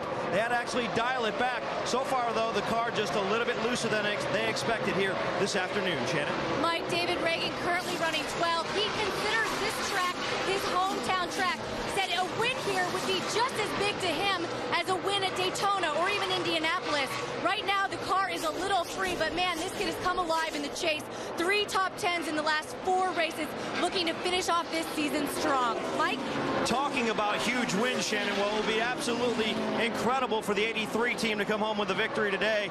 They had a very difficult week following indefinite suspensions and penalties stemming from having too light sheet metal on the car back in Martinsville a week ago. This team a little bit loose right now, but Brian Vickers has always been comfortable here in Atlanta. Still a lot of racing to go, but the car has not been to his liking yet. A little bit loose, Jamie. And Casey Mears been fighting his car today. This is a track that he's comfortable at as well, but last we heard from Casey Mears, he said the car was a lot better on that last run. It was so good, they didn't make any changes on the last stop, just 4 tires and fuel. The new dad, Casey Mears, all smiles before he crawled behind that wheel and keeps it running 14th right now. Behind him, Greg Biffle, fighting that extremely loose car all day. He just told his team he needs help everywhere. He's not turning well at all. He's tight on the gas, and then he's snappy loose. He's just putting more wheel into it. He's getting those odd conditions. He was second in the points coming in here, 149 down from Jimmy Johnson. This thing's going to shake it up here today. Mike? Expectations were pretty high for the 31 team coming into today. After all, this is the car they won with in Charlotte. That's the only other race that's been used in competition. In other words, it's undefeated, but the car has been a little bit different here in Atlanta than it was in Charlotte. The front end just will not turn. Jeff Burton having a handful this afternoon. Dave? Mike, at that last caution, championship leader Jimmy Johnson got the free pass and got back on the lead lap, but it was the tail of the lead cars, and it's no fun starting back in 19th position. Listen. We'll drive the same, man. There's traffic. Sorry. Did it tell you what it's doing or not? Just telling you, I can't fix that part of it, unfortunately. A little bit closer to the front, it'll be a lot better, but I promise. As he moves toward the clean air, that car will get out there where they like it, where it was at the beginning of this race, and where it's easier to adjust. But guys, in traffic, these cars are a handful. Shannon? Dave, Tony Stewart was the one driver who was most vocal about the tires when we were back at this racetrack in March. So far, so good with the tires, but the car really has been all over the place today. He started off very tight. They made some major adjustments, including putting a rubber in the right rear spring.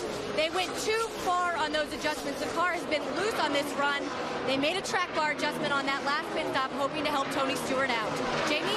And Michael Waltrip, it's been 158 races since his last win, trying desperately to get back up there in the top 10, where he worked so hard to get earlier. He had those radio issues. Everything's under control. Communication is good, and as he sits 19th. Behind him, David Gilliland. He says this is one of his favorite tracks. Why? Because the options that drivers have, meaning he can run high, run low, run in the middle. He said as race car drivers, this is all you want, and if you're fast, this is the perfect place to race. Alan? All right, Jamie, thanks. Gilliland, the last car on the lead lap in 20th place. First car 1 lap down at the moment is Robbie Gordon in position to get the free pass. Should we see another yellow? Last pit stops for the leaders, lap 132. So we're about another 25 or so laps away if we stay under the green. Matt Kenseth leading Carl Edwards by 2 seconds. 3 laps away from the midway point of today's 500-miler at the Atlanta Motor Speedway. Jimmy Johnson has recovered from trouble and continues to hang on to the championship lead. This week, Monday Night Football and AFC South Showdown. Peyton Manning and Reggie Wayne of the Indianapolis Colts take on the only remaining undefeated team, the Tennessee Titans, led by Kerry Collins. Mike, Jaws, and Tony, all the crew will be there in Nashville, Monday night, 8:30 Eastern Time. How about the reigning Super Bowl champions at 500? They are 3-3. Peyton Manning can't do it all. The Colts cannot stop the run, and they cannot run the football. That's what Tennessee does so very well. Should be fun to watch on Monday night. 55 car off the pace in Atlanta. Michael Waltrip. He was trying to get on the pit road a moment ago, having tire issues. Let's see, watching. He got in the wall just a little bit right there. Looks like he was going to try to get down to the pits. Doesn't quite get there. Guys, right here, guys. 4 tires. You're ready. Stay on, stay down. It's hard to make this pit road entrance under good circumstances, but after hitting the wall like that, I'm sure it was even harder. He does have a right rear tire down. Right side damage there on the 55 car.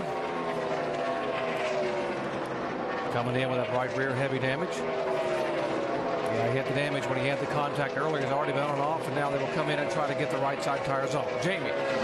And it was was indeed a right rear flat for Michael Waltrip this day that started out great, and it's just getting progressively worse.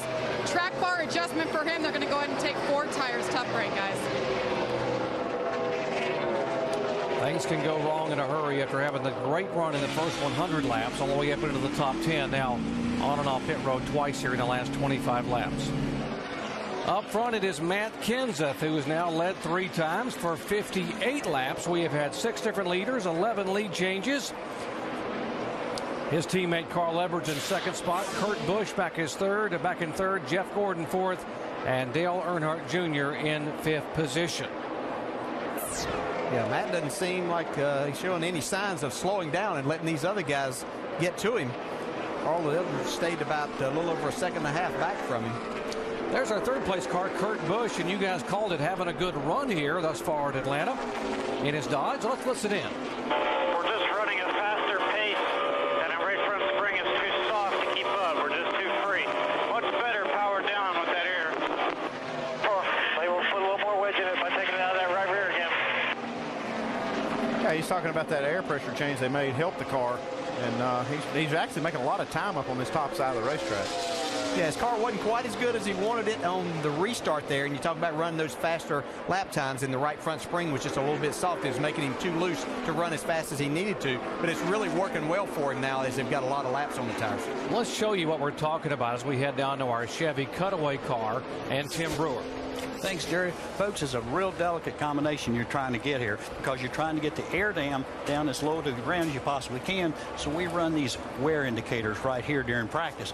But what we're trying to do is when the car goes down in the corner and transfers weight to the right front, we need more spring rate to hold the car up. Because once it gets down there, if you've got the bump stop package, you're basically working with this suspension, but he must have a conventional package in there, conventional spring right there, and he would like to have more spring rate to hold the right front of the car up off the racetrack, keep the car from losing wedge getting down the corner.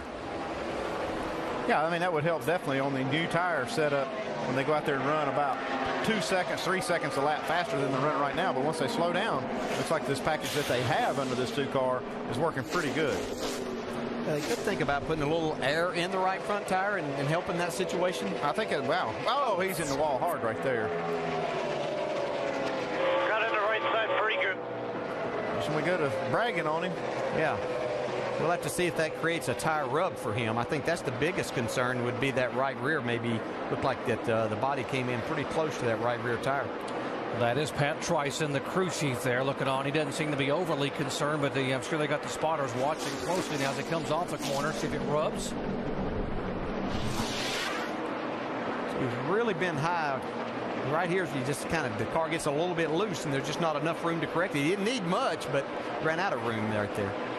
I don't think that hurt it too bad, though. 176 laps of 325. We're past the halfway point. That's the leader, and he's got his hands full. Matt Kenseth said, I can't wait to get on pit road and get some fresh Goodyears. We'll have those pit stops when we come back. You're watching ESPN on ABC. Race number 7 in the chase for the NASCAR Sprint Cup, just past its midway point at the Atlanta Motor Speedway, and coming up on green flag pit stop. Let's catch you up on what's happened so far with our McDonald's race rundown. Jimmie Johnson started on pole, field lined up because of points. Carl Edwards, though, trying to grab the lead from him quickly, get bonus points for leading the most laps. Edwards has been out in front for the most laps today. Big mistake here for Jimmy. Oh, this is the big mistake right here. Slid the tires, getting in too hot coming in, and gets a pit road speeding penalty, goes down 1 lap. And Chad Knaus getting the news from NASCAR and calling his driver back in. That kicked Jimmy back way down in the running order. Then he got a break. Yes, he did. He also got in and got off pit road very quickly. Casey Kane comes in, makes it, has a spin, comes in the pit road, gives Jimmie Johnson his lap back, makes him lucky dog. He's back on the lead lap. So Johnson goes around the pace car and rejoins the chase for a top spot. The pass for the lead, the latest one, was made on pit road. Yeah, the 17 car's having a great day on pit road. 99's been just a little bit off. 17 gets out there in clean air, and he's leading the race. So Carl Edwards has led 81 laps so far. Matt Kenseth has led 70. And right now it is Kenseth out in front by 3.2 seconds over Edwards. And Doc, Andy, and DJ going to start to see a lot of action on pit road here in a minute. Expecting green flag pit stops here momentarily, Alan. Of course, the 17 car moving in on the 31 of Burton to put him a lap down. Here's the 8 car, and a tough day for Mark Martin. He's being shown 2 laps down. I'd have thought he'd run a lot better today, and he's not having a good day at all. You can see his teammate there, Paul Menard. They're both 2 laps down before they made those pit stops, so really struggling with the DEI cars today. This guy's not struggling, though. Matt Kenseth has been hooked up. He's run around the bottom for the majority of this time. The car just looks flawless right now. They brought a brand new car here this weekend. Matt's not had the best of luck in the chase thus far. Here's one of the first takers on pit road, Kyle Busch, who won it here back in the spring. Mike? And Kyle Busch still complaining the car's a little bit loose. They're going to make a track bar adjustment. They're going to drop that around and also take on 4 tires and fuel. Kyle's been complaining most of the day that he's having difficulty getting on the throttle. That's when the car kicks out. Cannot keep his foot planted, and because of that, he's getting beat in the turns. Doesn't like that, obviously. They're trying to correct it with that track bar adjustment. 4 tires, he's away. Shannon? Kevin Harvick's still battling this car. They're going to put 4 tires on this 29 for Kevin Harvick. He's been tight, loose, pushing. This car's been a struggle for this 29 team all day. They're going to try to get it fixed up for Kevin Harvick. Dale Earnhardt Jr. had been running in the 7th position before this stop. Whatever you did, he said, it made the car so loose. Wrench will go back in the window there. There was a wedge and air pressure adjustment the last time. Looks like they may be reversing that. They'll take on 4 tires and Sunoco fuel and send Jr. back out. Mike. After scraping the wall a few laps ago, Kurt Busch radioed in saying, I may have dinged up that right front fender. Take a look, see if they pull that out. They're going to go to work there. They're going to also make a 4-tire change, a complete service on the right side. They also make a track bar adjustment. Still trying to tighten that car up a little bit. He's away. Denny Hamlin had been running in 5th position before this series of pit stops. A 4-tire change for him as well. Car very, very loose. They've made adjustments for that to help him run the bottom. Now the 99 of Carl Edwards running 2nd behind Matt Kenseth. He had been checking his lap times against the leader. He knew that he was about 1/10 to 2/10 off. They'll make a wedge adjustment for Carl this time. They will put 4 tires on that car. You see a tear-off cleanly coming off the windshield of the 99 car, so he'll have clear vision as he leaves pit road. And Jeff Gordon said he wants 4 tires. They went down 2 rounds on that track bar. He was extremely loose. Shannon? Your leader says he's just a little bit free off. This pit crew has been solid all day looking for another stop right now. They're going to take air pressure out of all 4 tires.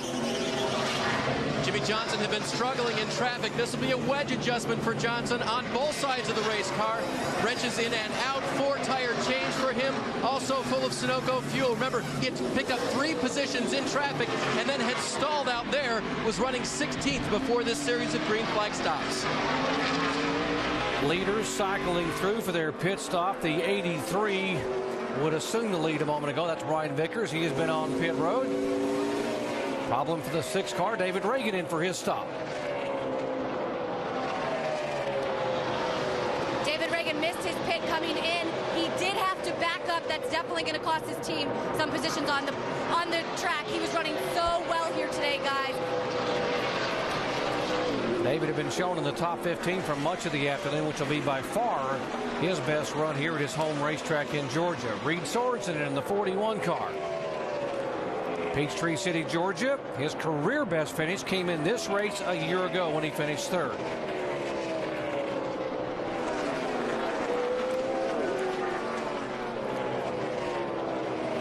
Ganassi Sabata's team changing tires here.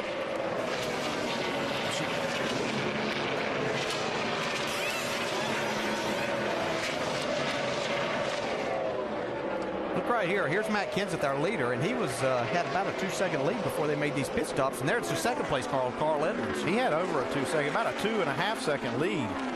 Matt Kenseth did, and now you can see it. It's virtually nothing. Carl Edwards right there. They did a great job getting on and off pit road, and pit crew doing their job. And actually, Kenseth stayed on the racetrack 2 laps more when Carl Edwards came in, and that's a big difference. Used tires on the track versus new tires getting on pit road. That's tightened up the lead here in Atlanta. Back with more in just a moment. Aerial coverage from high above Atlanta Motor Speedway brought to you by our good friends at Goodyear. Get there on Silent Armor technology with the strength of Kevlar for toughness and a comfortable ride. Leader is the 17 car, Matt Kenseth, and looking back from the 31 car of Jeff Burton, who was about to be put another lap down. He goes a lap down right there. This has just been a tough day for this 31 team. This was a race and a weekend that they hope to make up some points. And they won at Charlotte on a 1.5 mile racetrack. You would have thought they had a better run, but they've really struggled today. Yeah, they have. And with the problems that Jimmy Johnson was having, you would have thought it'd be a chance. Junior into the wall here. Scraped it a little bit. He's been sliding backwards. Even before they made those green flag pit stops, he had slid way back. What's happening with that 88 team, Dave? I don't know if you remember me telling you that it was real loose and he wanted to do something about it. Still loose. He said, I'm going to wreck about 3 laps ago, and he almost did. Well, he actually did. He's just still going. Yeah. See him get loose right in the center. Turns 1 and 2 here. We've seen this a number of times, guys. That's using up a lot of the right side of that car. You need a lot of racetrack when that car starts sliding up through there. And you see running this high line, you don't have a lot of room to give. Now, we saw Kurt Busch hit the wall Inside. All clear, all clear. earlier, and it didn't slow him down a bit. No, but Kurt's was more with just kind of the right rear hung out there. I think this slapped the wall pretty hard, and he's still fighting this race car. Just not to his liking right at this point in time. Man, they were so good earlier. It looked like that on long runs, they were just going to be the car to beat.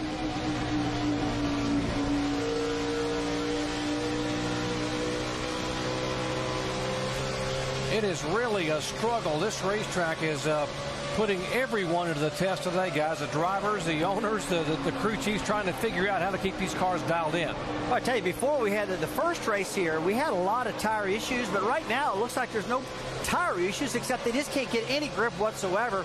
And I guess the thing that amazes me, guys, they just keep, you're looking at Dale Earnhardt Jr. there. He takes that car and puts it right up against the wall and no room for error. I mean, I don't think if I had a car that was that bad at the moment, I keep it off the wall maybe 4 or 5 foot, but it's not only Dale Jr., it's many drivers that just keeps clobbering this wall. And Brad, I guess the good thing is this car is so tough they can run in the wall and keep on going. Yeah, absolutely. A couple of guys have even picked up some speed, but I think we have to kind of give Goodyear a little bit of a break here. It looks like it's more of a combination of the car and the racetrack that's creating the problems. We watch them run other racetrack Ray of 1.5 mile length, and they don't seem to have any problem like they're having right now. These guys look like they're driving on ice. Well, guys, I've said over and over again, in a situation like this where you've got a track with high speed, it's abrasive, and that COT car is different. It's a high center of gravity. It's heavy. I don't think they're going to fix problems at stuff like this in the size of the tire that we have now. We've got to make some changes to give these guys. I bet you after the race, I'm willing to bet that there's going to be some drivers still not happy. But again, I don't believe that's all Goodyear's fault. They're working within the box they've been given. And Ray, we're not hearing anything bad about tire wear from what we're seeing come off the cars. But from you and Rusty, the guys in there, what would you do to be able to fix a car not to punish these tires so much? Well, I've always been a big advocate, Jerry, about this bump stop issue. I'm going to go right back at it again. I don't like that rule. Ray and I were talking before we started the broadcast here, and he doesn't like it either. There's just no room for error. It's such a fine line to get the car handling right, Ray. And I think until they make a change with this, we're going to be suffering through these type of problems at tracks like this. Well, bump stops are very abrupt. They don't travel a lot. They gain rate immediately, and it just wears the tire. It abuses it. It sends constant shocks through a car. So if you've got a racetrack that is a little bit abrasive and a little bit bumpy, that car's just like bouncing along on hockey pucks. Hey, Ray, it's Dale. I know there's been a lot of talk about just a wider wheel, which would widen the patch of the tire out a little bit and put more of that patch on. Have you heard anything about NASCAR following through with that? I've not heard exactly about NASCAR following through with it, and a little bit of width would help, but really the tire, I believe, needs to be bigger in overall circumference, so it gives just a little bit more to lean on. If we're going to continue on bump stops, let's put a little bit more cushion in the sidewall of these tires, and I think Goodyear could have a little bit more area to work in with the construction if the car were a little bit taller.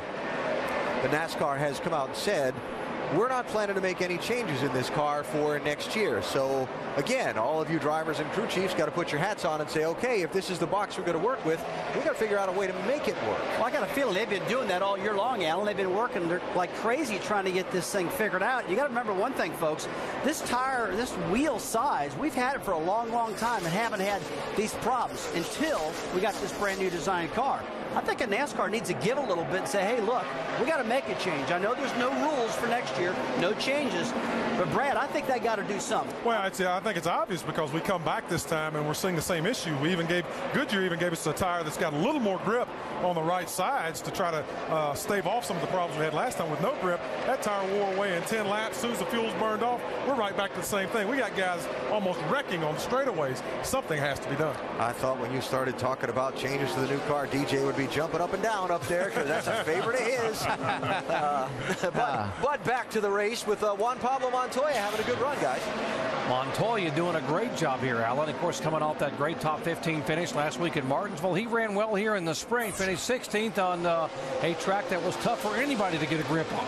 Yeah, he's running very well here today. He's driven himself up there to the 7th spot, battling Kevin Harvick for that 6th spot. But a great run for him once again. Alan, just to let you know, that's what I went with the wheel side of it, because I think NASCAR's issue with making changes is any change that they make, and you talk about those bump stops, you take those away, then these guys tell me they're going to have to cut the front snouts off all these cars, which in turn is going to cost the owners a lot of money. But they spend a lot of money anyway. Why not do that, and so that we can get a little bit better racing, and the better racing comes from these guys being able to hustle these race cars around, not just hang on for dear life. Yeah, and money, of course, asking owners to spend extra money in economic times that are a little uncertain is probably not a great idea either, right? Yeah, that definitely makes it tough, and a balance that I know that NASCAR is working hard with, as we see Jimmie Johnson has just taken this spot away from Dale Jr., who continues to fall back. Johnson's up to the 13th spot now. These are lead lap cars. Johnson 13th, as you mentioned. Earnhardt Jr. 14th. Greg Biffle is the final car on the lead lap in 15th position. We just joined our coverage. Jimmie Johnson lost a lap early in the race, lap 91. When he came into pit, he was speeding on pit road and had to come back in and was able to get the lap back.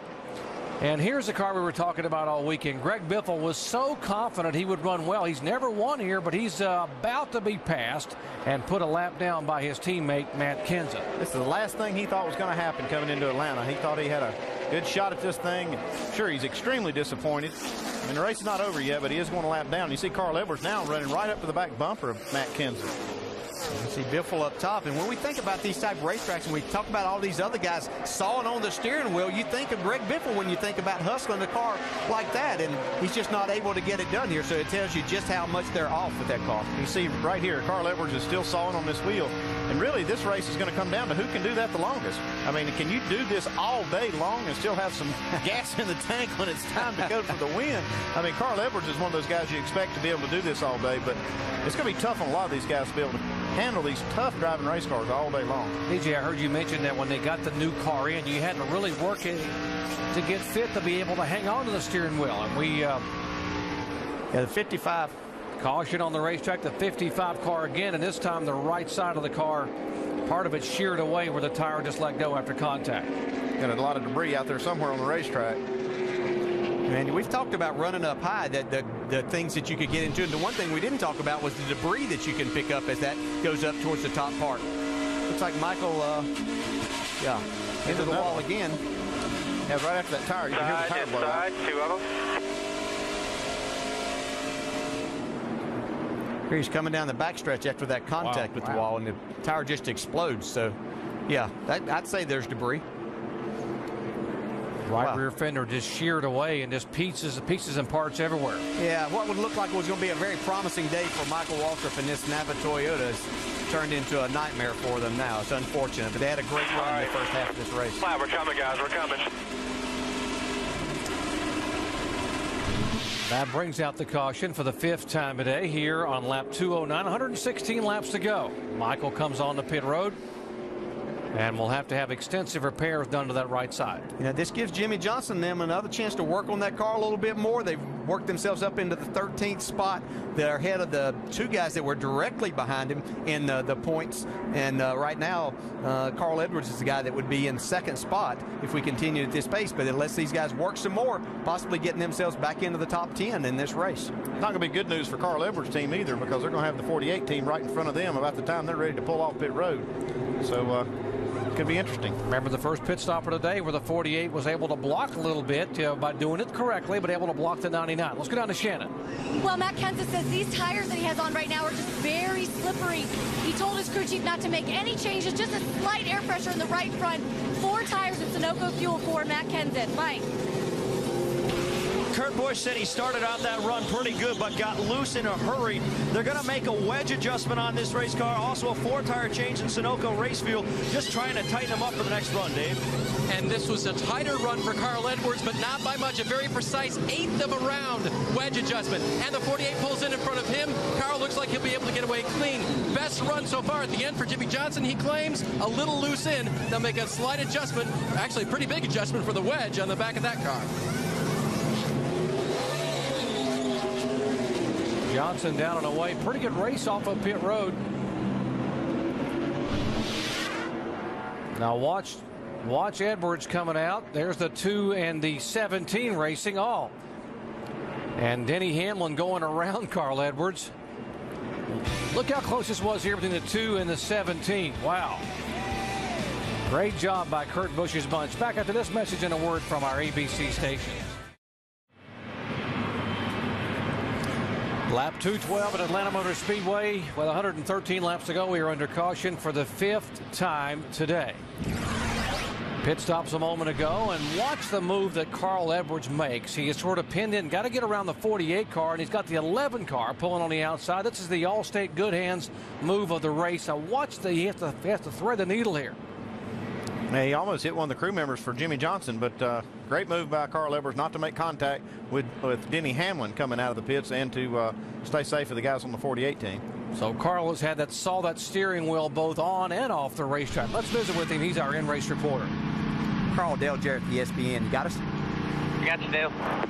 All right, looks like you got an awfully good race car there, but we've seen you inside that car some today with our in-car cameras. Look like you're really having to work hard. I am. It's wild. The old shoulders are hurting a little bit, but it's fun. I mean, couldn't ask for a more fun racetrack. And you know, my guys are working hard down there. We got probably 1 or 2 more pit stops, and I think we got a car fast enough to win. And you know, hopefully we can just get up there and race a little bit. But yeah, definitely fun, man. You know how it is when you got a car where you're turning right more than you're left. Yeah, that's fun. Hey, talk about those pit stops. 48 doing you any favors there, by the way, they're kind of blocking you in? No, it isn't his job to do me any favors. I should have stopped a little shorter and got him pointed out better. But and then 11 came on the outside, so I couldn't really jump out there. We just got boxed in a little bit. But no, trust me, if I was in front of Jimmy, I'd be doing everything I could to hold him up.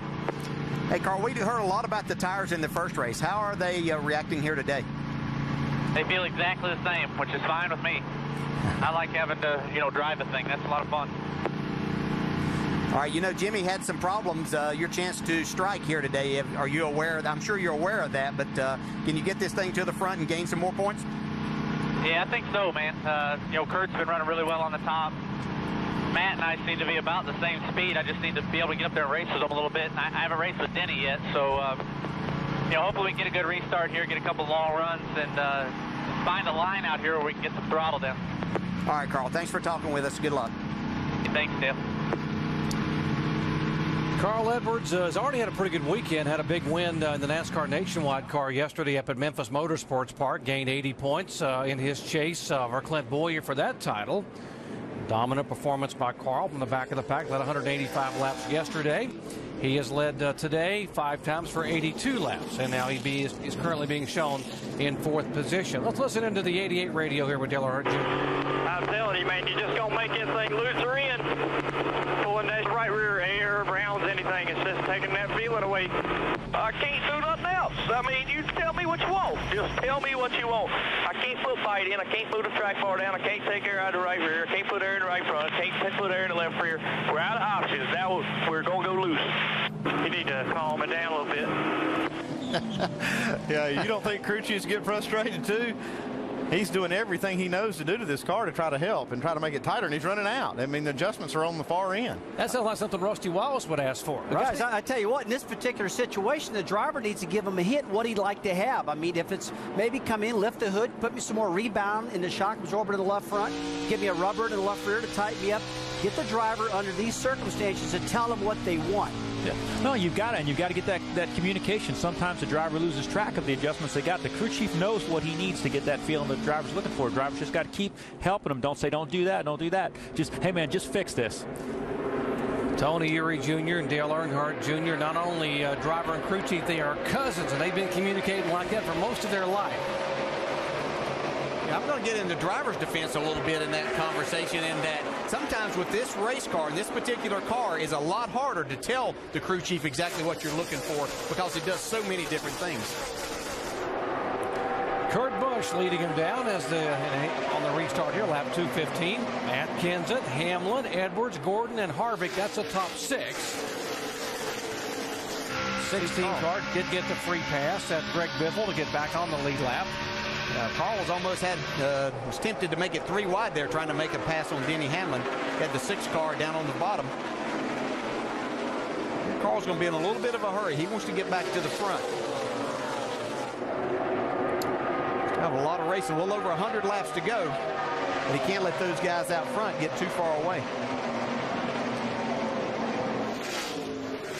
3rd, 4th, and 5th there. Hamlin trying to hold on a 3rd spot, then Edwards moving in from behind. See this, we can see the battle up, the leaders up in front of these guys. Matt Kenseth in 2nd. Kurt Busch, how about what a difference a week makes? That's what's so great about this business. You have a terrible week last week with Kurt Busch, and then this week you come back here, he is leading the race. He's got that lead now, and he's stretched it a little bit on Matt Kenseth, almost like it was at Lowe's Motor Speedway. Watching this telemetry here, do you see how they're having to work the throttle? Our direct TV telemetry, and he just hammers that throttle. You see here, they're turning well over 9,000 RPMs right now, but they're running fast laps. These are the fastest laps they'll run on these tires. They'll start falling off and lose 1-2 seconds a lap. You'll see those RPMs start coming down. And we see part of the racetrack here getting shaded, so the track's going to gain a little bit more grip. There's not a ton to be had out there. These guys aren't going to mind that happening.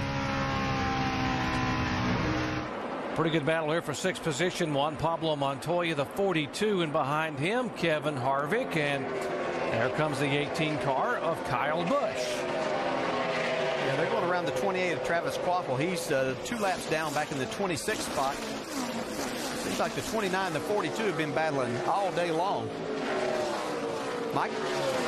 Well, speaking of Juan Pablo Montoya, one of the variables that may be working in his favor, guys, is the fact this is a new generation chassis built in-house. In the past, they had used Laughlin chassis that they modified a little bit, but these have been built and designed by Steve Meal and Don Letarte. Yes, Steve Letarte's father works at Ganassi. They developed this chassis. It's a little bit more user-friendly, if you will. They've had a couple of weeks to work on it. It debuted, I should say, in Charlotte. They feel like it's much better at this type of racetrack, and that may be one of the reasons why they're running so well today, guys.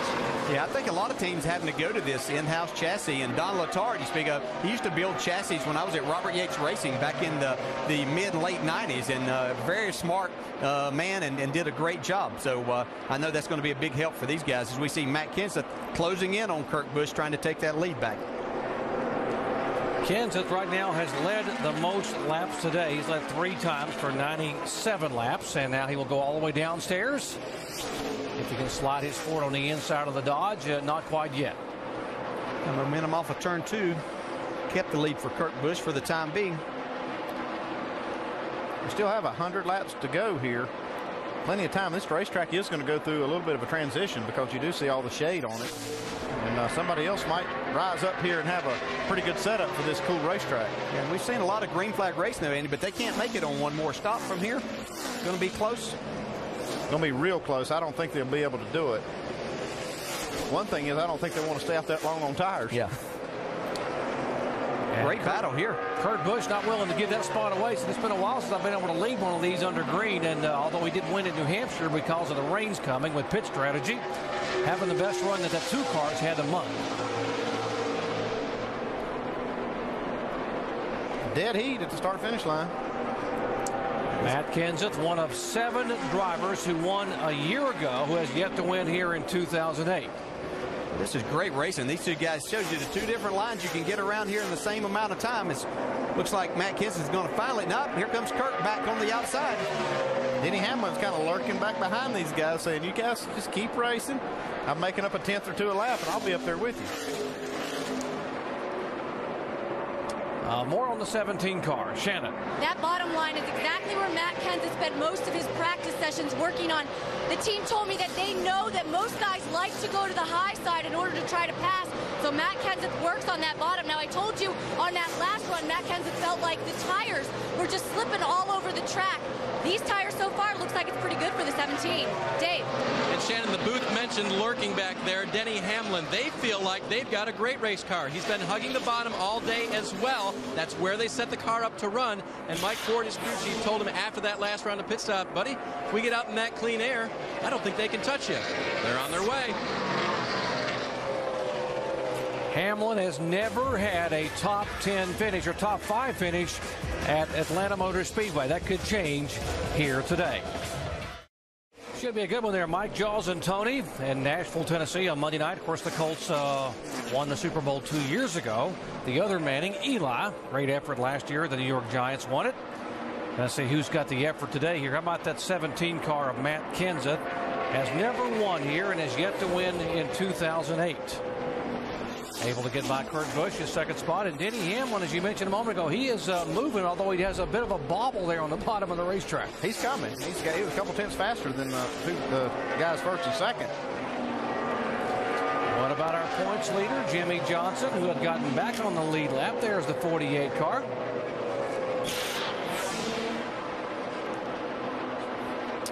And Johnson's back there in that 13th spot. He really hasn't gained anything since we started back on the after this most recent caution. This is exactly where these guys finished here, I believe, in the first race here this year. So still a little bit of a struggle. Him and Junior swapped spots back and forth a couple of times since the restart, and now Johnson seems to be struggling a little bit. Jimmy Johnson finished 13th here in the spring. He was the last car on the lead lap.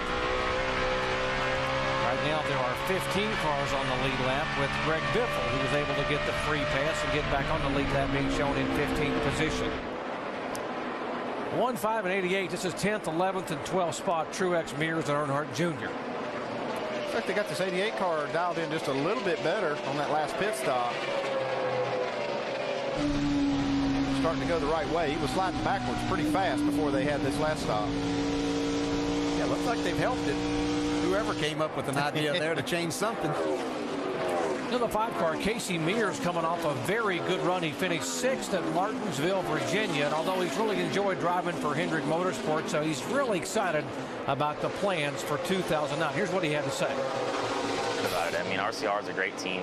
They got a lot of good people over there. I've had an opportunity lately to kind of meet with some more of those guys and find out what they're all about. And it's a very racy organization.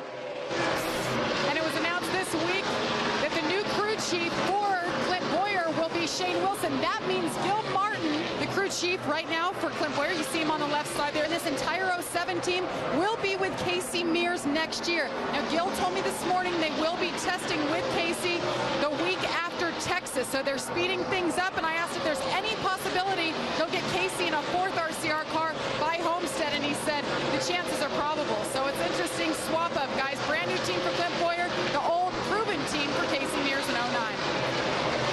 Jamie, we are hearing also that there's a possibility they could bring the 33 car out early as Homestead, the final race this year, and allow Mark Martin to go ahead and make the move into the 5 car. Mark will only drive the 8 car for the next 2 races, Texas and Phoenix. Then he'll be done with DEI, and that would put Mark in the 5 car for the finale, and then, of course, all of 2009, where he will go for the championship one final time.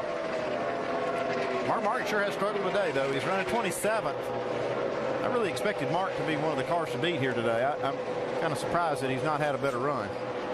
And when you think of Mark Martin in Atlanta, two things that go together. You just think of him running in the top 5 and having a chance to win. But here he is 2 laps down today in that 27th spot.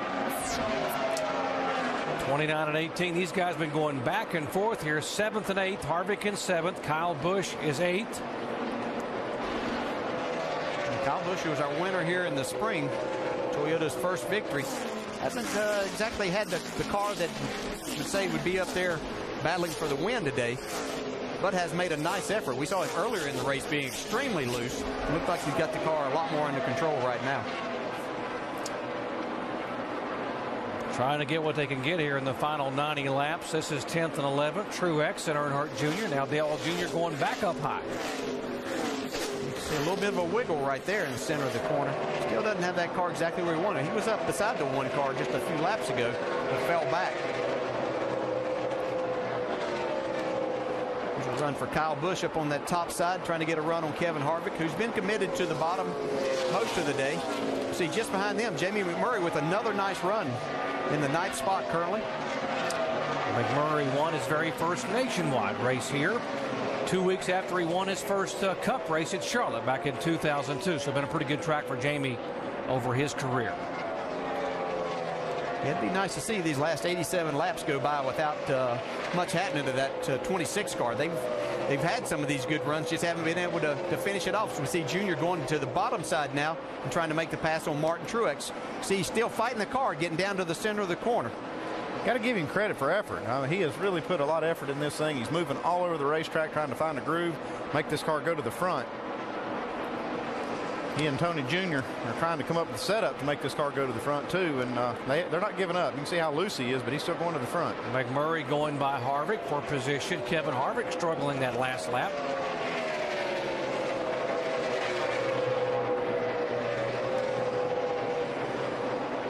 A lot of battling, a lot of racing going on here. It's not necessarily just side by side all the time, but a lot of passings. We see guys trying to make different parts of the track work. Junior's on the bottom now as that turn 2 has become pretty much in the shade, so they're getting a little bit more grip off the bottom of the track there.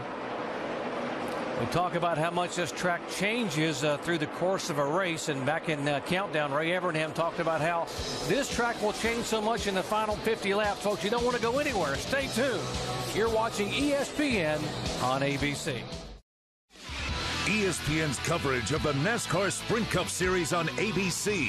Brought to you by Ford, who invites you to tune into the Ford Championship Weekend on ABC and ESPN November 15th and 16th. Aflac, ask about it at work. Sprint, the chase for the Sprint Cup comes to you with NASCAR Sprint Cup Mobile, only from Sprint and only on the Now Network. And Enterprise Rent-A-Car, we'll pick you up. And we move into the final quarter of today's 500-miler at the Atlanta Motor Speedway. Our aerial coverage brought to you by Goodyear. Get there on silent armor technology with the strength of Kevlar for toughness and a comfortable ride. I won't call it a comfortable ride for Matt Kenseth at one of NASCAR's fastest tracks, but he is out front by a second and a half now over second place Kurt Busch. And with 3/4 of this race done, all 43 cars still on the racetrack. Let's take you up to speed. Start with the leader and Shannon Spake. Shannon. Alan, Matt Kenseth is saying that this car is wicked loose. His crew chief Chip Bowlen is just telling him to hold on. Kenseth said there's no way we can win this race with the car this loose. It's been a really tough chase for this 17 car. They've had 3 DNFs the entire season, and all 3 of them have come in the chase. So they're certainly looking for a good run here today, but they'll definitely need to tighten that car up. Mike? Shannon, Kurt Busch has been fighting loose most of the race, and it's no different right now. He says it's real loose right now. Feels like the front end has been in a bind the last few laps, and he's worried that he may have hurt the tires early in this run.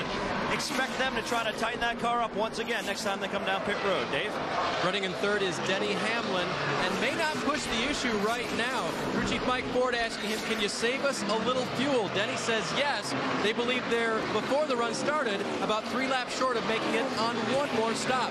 If you look behind Denny, you'll find the 99 of Carl Edwards on this run, just a tick loose, but really not that bad. And remember, they need to make up ground on Jimmy Johnson more than just driving to the front of this field. So far, that hasn't happened today, Jamie. And for the first time today, Jeff Gordon said his car is getting better. After chasing those loose conditions all day, they've thrown everything from track bar, wedge, even a jack bolt adjustment on that last stop to try to tighten that car up. It's finally starting to come around. Been running top 5 all day. Mike? Well, if it's any indication what his PR person says, Juan Pablo Montoya having a pretty good day. His PR person told me not too long ago, this is the least I've heard him complain all year long. So obviously he's pretty happy with the race car. Feels like the only thing he really needs right now is to be better off the corner. Other than that, real content with how the car is running so far. Meanwhile, Jamie McMurray, he's another guy who's got to be pretty pleased. He said early in this weekend he's been frustrated because he's had some great race cars over the last month or so, just nothing to show for it. He had a good car at Dover, another good car at Talladega, and Charlotte still was unable to get a good finish out of it. Right now, trying to get a good top 10 here, running in the top 10 most of the afternoon, Shannon. Mike, Kevin Harvick running in the top 10 as well, but you wouldn't know it from listening in on his radio. Started off the day, he was so tight. Then he was so loose. Now he's tight again. He told his team, do not touch the track bar on the next pit stop, but they'll definitely have to make some changes on this 29. Dave? Dale Earnhardt Jr. has battled from 14th to 9th since the drop of the green flag. Remember that two-tire pit stop they did? They may have worked on that right front shock, either adjusting a bump stop or some of the compressor rebound in that shock during the pit stop to try to get it. But he says it's still real loose. Mike? Well, based upon the way Kyle Busch started 2008, a top 10, well, may not seem like all that much, but the way they've run in the chase, he's probably pretty happy right now. He was asked coming into this particular race if he's mentally prepared to come to the track every week based upon the way things have gone the last few weeks. His answer? Probably not. That gives you a sense of how frustrated Kyle Busch has been over the last several weeks. He says right now we really can't worry about wins. We need to worry about just consistently being in the top 10. He's been around 10th most of the afternoon and doesn't look like he's moving forward anytime soon now. All right, gang, thank you. And if you are just joining us and missed out, championship leader Jimmy Johnson, a pit road speeding penalty earlier, got the free pass, got back on the lead lap. Jimmy running 13th out of 15 cars that are on the lead lap. Second place, little challenge here. Well, I tell you, Denny Hamlin's car is just getting better and better, and Kurt Busch is having a great day today, running third right there, but that was a big move right there. As the race goes on, this thing is definitely changing. Like Ray Abraham said, it's getting better and better, this track is. So Hamlin a second and a half behind leader Matt Kenseth. Another round of pit stops upcoming shortly.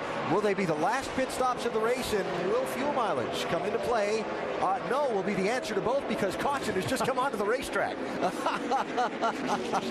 So yellow flag number 6 is out as the field slows and the pit crews get ready to go to work. Matt Kenseth will find his pit crew challenged once again. Debris on the back straightaway, the reason for this caution flag. A lot of sheet metal, a lot of tore up cars from flat tires before. Some of those pieces could be coming off. It's getting late in the day. That stuff's getting wore out. A big break for David Reagan, too. It looks like he's going to get the lucky dog free pass here. And this kid has been fantastic throughout the year. I'm glad he's able to get back on the lead lap. He's had a good car today. Now, something to watch for on this pit stop. Every time they've come down pit road all day, Jimmy Johnson's team has gained him spots. Johnson's running 13th right now. We'll see where he is when he comes out off these stops. Not only today, Alan, they have done it throughout the chase and throughout the season. They have been absolutely superb. I expect nothing more than nothing less than Jimmy Johnson gaining several spots here. We usually call that last crucial pit stop the money stop. This is pretty close to it. It's not the last pit stop of the race, but it's pretty close to it. No, I don't think this is going to be the money spot, but the guys up front, seems like whoever gets out front, it might be time for Denny Hamlin to get out front and lead this race. Mike Ford and his guys go to work. Here we go, Shannon. Alan, I told you moments ago, Matt Kenseth said that we would not be able to win the race this loose, so very important pit stop. 4 tires, air pressure adjustment for the 17 car, Sunoco fuel. Mike? Kurt Busch asking to be tightened up. They're going to make an air pressure adjustment. 1 pound in the right rear, 1 pound out of the left rear. They're also going to go to work on the chassis as well. A track bar adjustment on the 2 car along with a 4 tire change. Dave? Denny Hamlin is going to take on 4 tires, and they are going to make a wedge adjustment on that race car. He said it was just a little bit tight in the center of the 1 and 2. Meanwhile, up in the front of pit road, the 99 and the 48 also pitting the 48 a little loose, a little better than the run before. They make a wedge and track bar adjustment. Carl Edwards already gone. They make a wedge and air pressure adjustment. He was loose on the gas, tight in the center. Lots going on pit road, guys. And was that called here just a second ago, Mr. Ray? The 11 out first. Well, you know, when the guys get a chance to shine, they take a deep breath and go. Look at that, beat them by half a car. So, new leader after a pass on pit road, Denny Hamlin out in front of this race with what will be 70 laps to go. The restart after this message and a word from our ABC stations. Caution number 6 in the day for debris on the back straightaway here at Atlanta Motor Speedway. Safety crews have been very busy picking up pieces and parts of these cars. How close was the race off of pit road a moment ago? Denny Hamlin and Matt Kenseth, 0.6 of a second. And Hamlin will lead for the first time since Talladega. And let's listen to Denny Hamlin's radio. This is nowhere near a fuel window here. Green light, go like hell. 10-4. They're going to go here with these. They're going to have to make a pit stop, I guess, with about 15 laps to go. Well, they can go that far, but that's going to be the trick right here. We'll get into that. The strategy is going to be quite interesting going to the end of the race. Looks like Denny Hamlin spun the wheels just a little bit on that start. Let's Jeff Burton now get the lead, at least going into turn 1 to try to get back on the lead lap. Now Hamlin fights back on the outside. Matt Kenseth, Kurt Busch in tow. Then Edwards and Jeff Gordon 4th and 5th. Prior to that caution coming out, the 24 car of Jeff Gordon was the fastest car on the racetrack. Got a ton of smoke coming out of Jeff Burton's car. Car bouncing a lot, almost like a shock was broken or something there. Yeah, there's something wrong with Jeff Burton's car right there. I don't know what that was.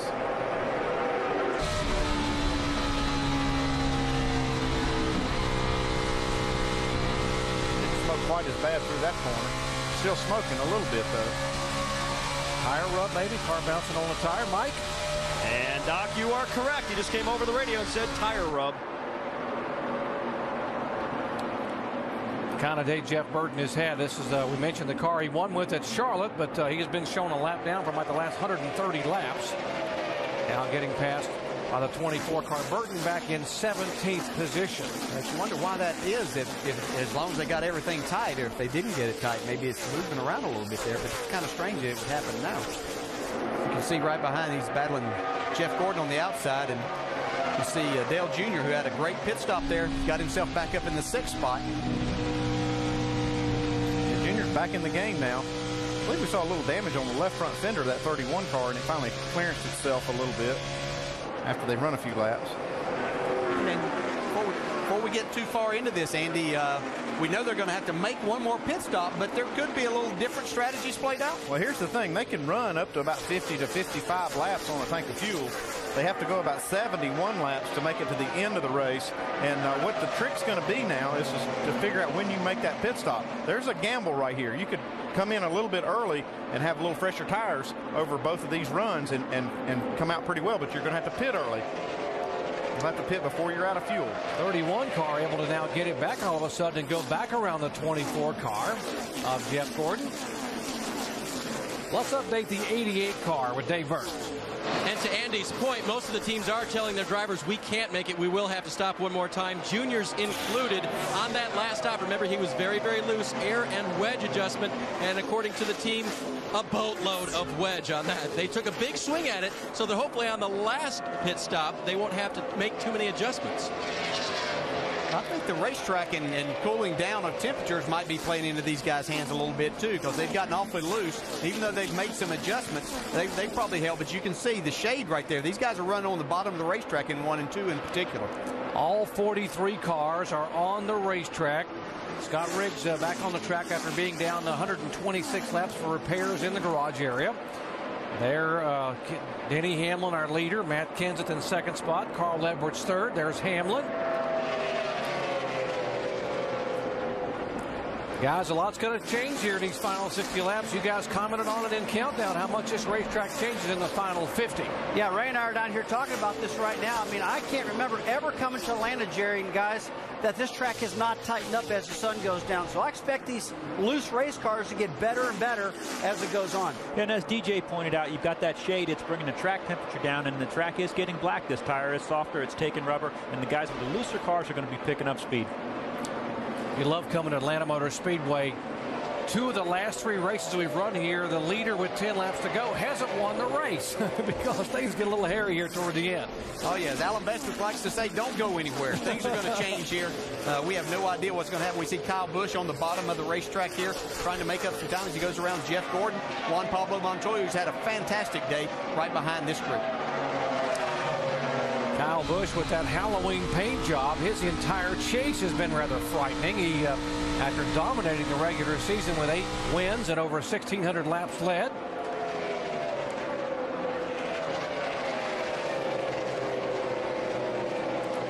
We saw the 31 car a little bit ago on the restart have some smoke just billowing out of the car. We mentioned he might have had some contact. Let's see if we can see what happened. See, coming out of his pit stall right here. So he gets just against that 96 car. Yeah, that's where the tire rub came from. It's like he's kind of fixed himself now, so it's okay. But you had to wonder if they didn't make a mistake on pit road. A little contact there, but looks like everything's okay with Jeff Burton. He's just wishing they would have another caution now so he could get that free pass and back on the lead lap. 88 car now reeling in the 2 of Kurt Busch that it would be for 4th spot. This is a nice comeback by Junior in this race team. They were pretty frustrated just over 100 laps ago with that race car. This would be a perfect team for a candidate to gamble here because there were 70 laps, 71 laps to go when they last pitted. If they split that up and made it 35 or 36 laps in each run, they would have better tires over the long haul and maybe be able to pull the win out. Now, they would have to take a chance by pitting early. If the caution comes out, you're called a lap down. So there's the gamble, but there's something there to gain for one of these teams. Yeah, you might as well take a chance at some time. You know, we saw earlier in the race, just under green flag pit stops, where Matt Kenseth came in with a little over 2.5-second lead, but he stayed out about 2 laps more than Carl Edwards, and Carl cut that down. So we see Montoya making the pass on Jeff Gordon going into the 7th spot. But I think you're right, Andy. It's a great chance, opportunity for somebody to gamble and try to win this race. A lot of calculators being worked on pit road. How soon do you gamble and do you take the chance? So there is the guy right now that have to worry about gambling, Denny Hamlin, who has never won at Atlanta Motor Speedway. Heck, he's never had a top 5 here. That could all change here within the next 57 laps. Take a look at our sprint monster moment. Could be a monster day in the championship for Jimmy Johnson. Qualifying rained out, field lined up according to points, so Jimmy started on pole, but made a little bit of a mistake. Oh, way too hot coming out pit road. Gets a penalty on pit road. Too hot coming in. Goes 1 lap down. Lap 91, Johnson serves his pass-through penalty. That kicks him back to being the 6th car, 1 lap down in 30th place. Jimmy works his way up to being the 1st car, 1 lap down. Then when this happens, gets a break. Excellent job, especially being prepared on pit road. Casey King gets loose, has an accident. At least Jimmy Johnson, as the lucky dog, he gets back on the lead lap. And for more monster moments, check out NASCAR Sprint Cup Mobile. Jimmy Johnson is running in 9th position, and we've been watching his lap times getting better too. Yeah, it looked like they made an adjustment they weren't happy with, got it out on this pit stop, and now the car's got some speed again. He's moved up from 13th to 9th here since we've gone back to green. As we check out the championship standings as they run now in this race number 7 in the chase for the NASCAR Sprint Cup, 166 as they run on the racetrack, with Greg Biffle really not taking advantage. Biffle running in 14th place. He's behind Johnson on the track at the moment. So we've watched these guys all race long, hands flying back and forth inside the race car, really having to be up on the wheel. It's been a long race. This, Jimmy Johnson says, is where physical conditioning pays off. Physical strength and mental strength, I think, go hand in hand. You know, if you're in the car and you still feel strong and you're well hydrated at the end of the race, you're focused on the right things. If you're feeling weak and dehydrated and not feeling right inside the car, your mind's going to start playing games on you, and you're going to be more worried about how you feel than looking ahead and trying to get around the guy that's in front of you. Absolutely. I agree with that 100%. We've talked about Jimmy Johnson, Carl Edwards, some of those guys being in the ultimate of physical shape. It helps them mentally, just like he said. And today, we're really going to find out who is in great shape. Well, Brad, he's come through a lot of problems today. I mean, he's right now is in 9th position. He was a lap down at one point. But with all this going on and him fighting his car and doing all this, he's still pulling away into points. He started the race 149-point lead. Now he's got 166, Ray. And this guy's staying in there. Yeah, every point's going to count. Every spot's going to count. They're a little bit behind right now. But again, there's plenty of time here. This is a place where a little bit of momentum can get made a lot of speed. And plenty of time, being 48 laps to go, and Doc, Andy, and DJ still looking ahead to see what might happen where pit strategy is concerned. We were just thinking about up here, Alan, and I know that my crew chief standing beside me, Andy Peacher, would like to gamble big time. Now, if you're this guy, would you gamble or would you stay put? No, he's the guy that's out front. The guys that would gamble, yeah, I mean, the 11 car would be in a good position to do that. But, you know, you want to run about 35, 36 laps here and make a pit stop. And then if you're the leader in pit, a lot of guys will come behind you. But you see some of these guys like Kurt Busch, Dale Earnhardt Jr., even Juan Montoya, some of those guys are in a perfect position to roll the dice on this deal. Dave?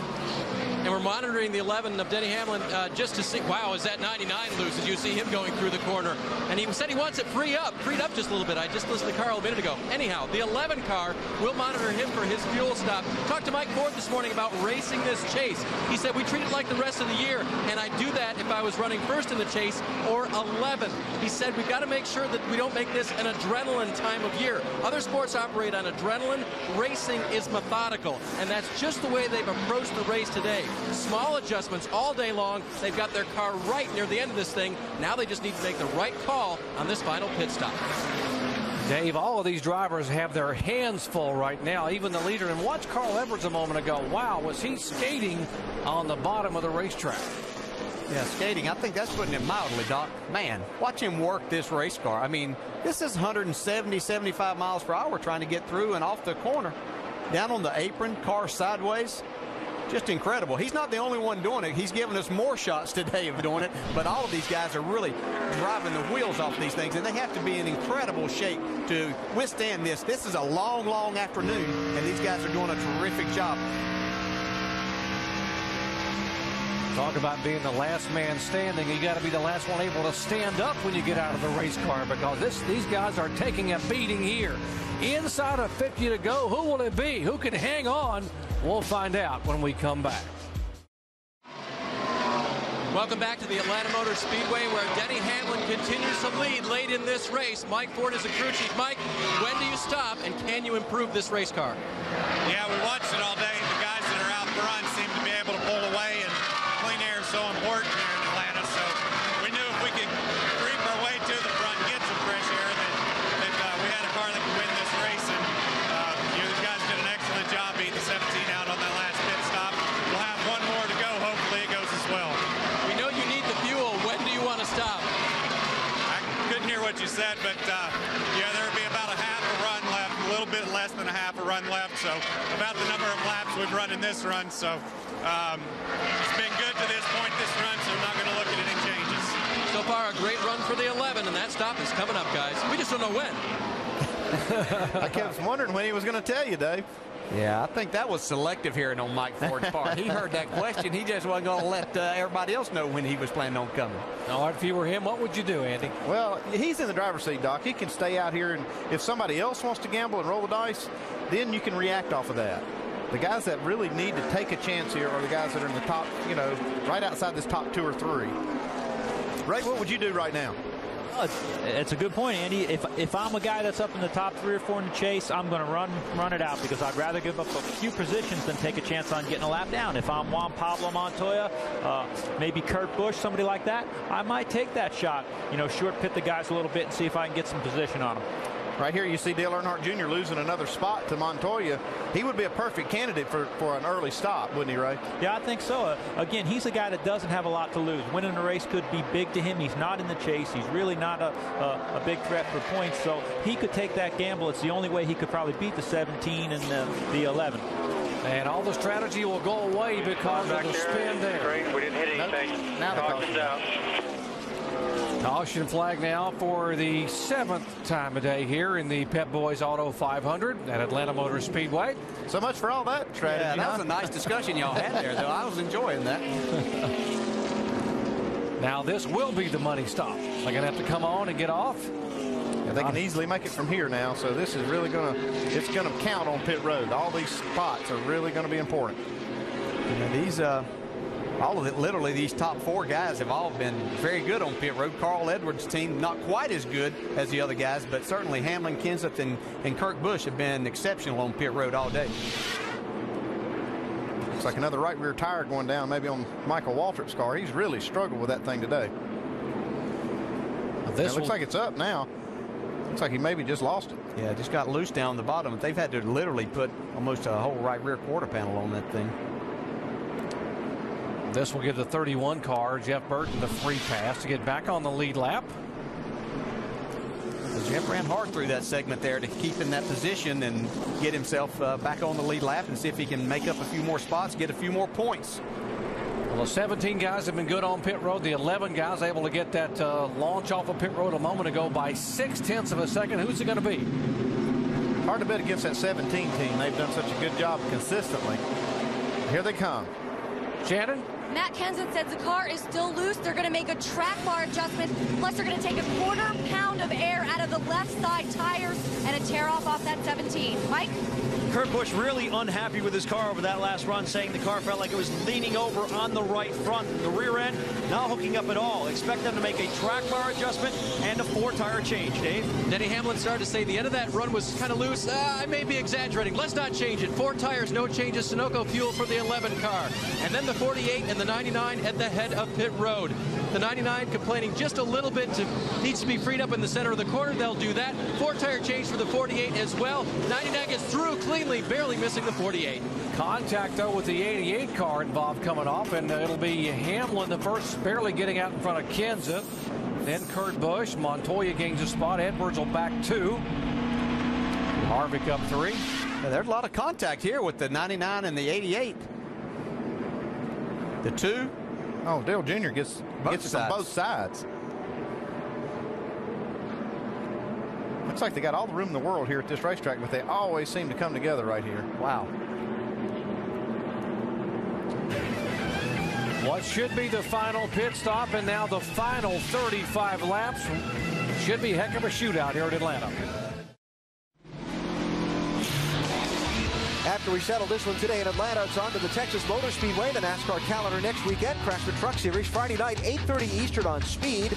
Then Saturday, our coverage of the NASCAR Nationwide Series. ESPN 2, 3 Eastern time from Texas. And the Dickies 500 for the NASCAR Sprint Cup Series, 3 Eastern next Sunday on ABC. A triple header in Texas next weekend. So the final set of pit stops, Denny Hamlin holds off Matt Kenseth, and Hamlin really just had to hold the advantage he had getting to pit road. This is why it's so important to be leading. If you look, Denny had some lap cars in between he and Matt. He got the pit road. He had a 3-car length advantage of him before they hit the yellow line. Because you're not allowed to what's called pull up to pit. Matt can't really pass those lap cars to get up right behind Denny Hamlin. So Hamlin's team held that advantage, and now he is going to be the leader on this restart, Doc, with 32 laps to go. Barring no cautions, folks, we're going to take you all the way to the checkered flag. And by the way, the last 3 years, the winner of this race has also gone on to win next week at Texas. So it could be an omen, possibly, if whoever can pull it off. Let's listen in as we go full throttle. Green flag, come on. Still inside. Still down there, still there.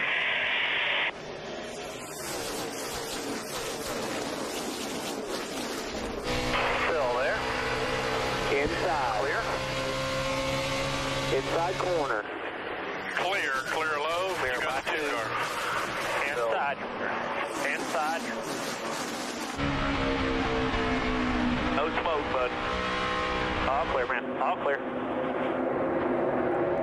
Clear about 1 on the 2. Slow car clear. All clear. 55. Slow car ahead on the bottom.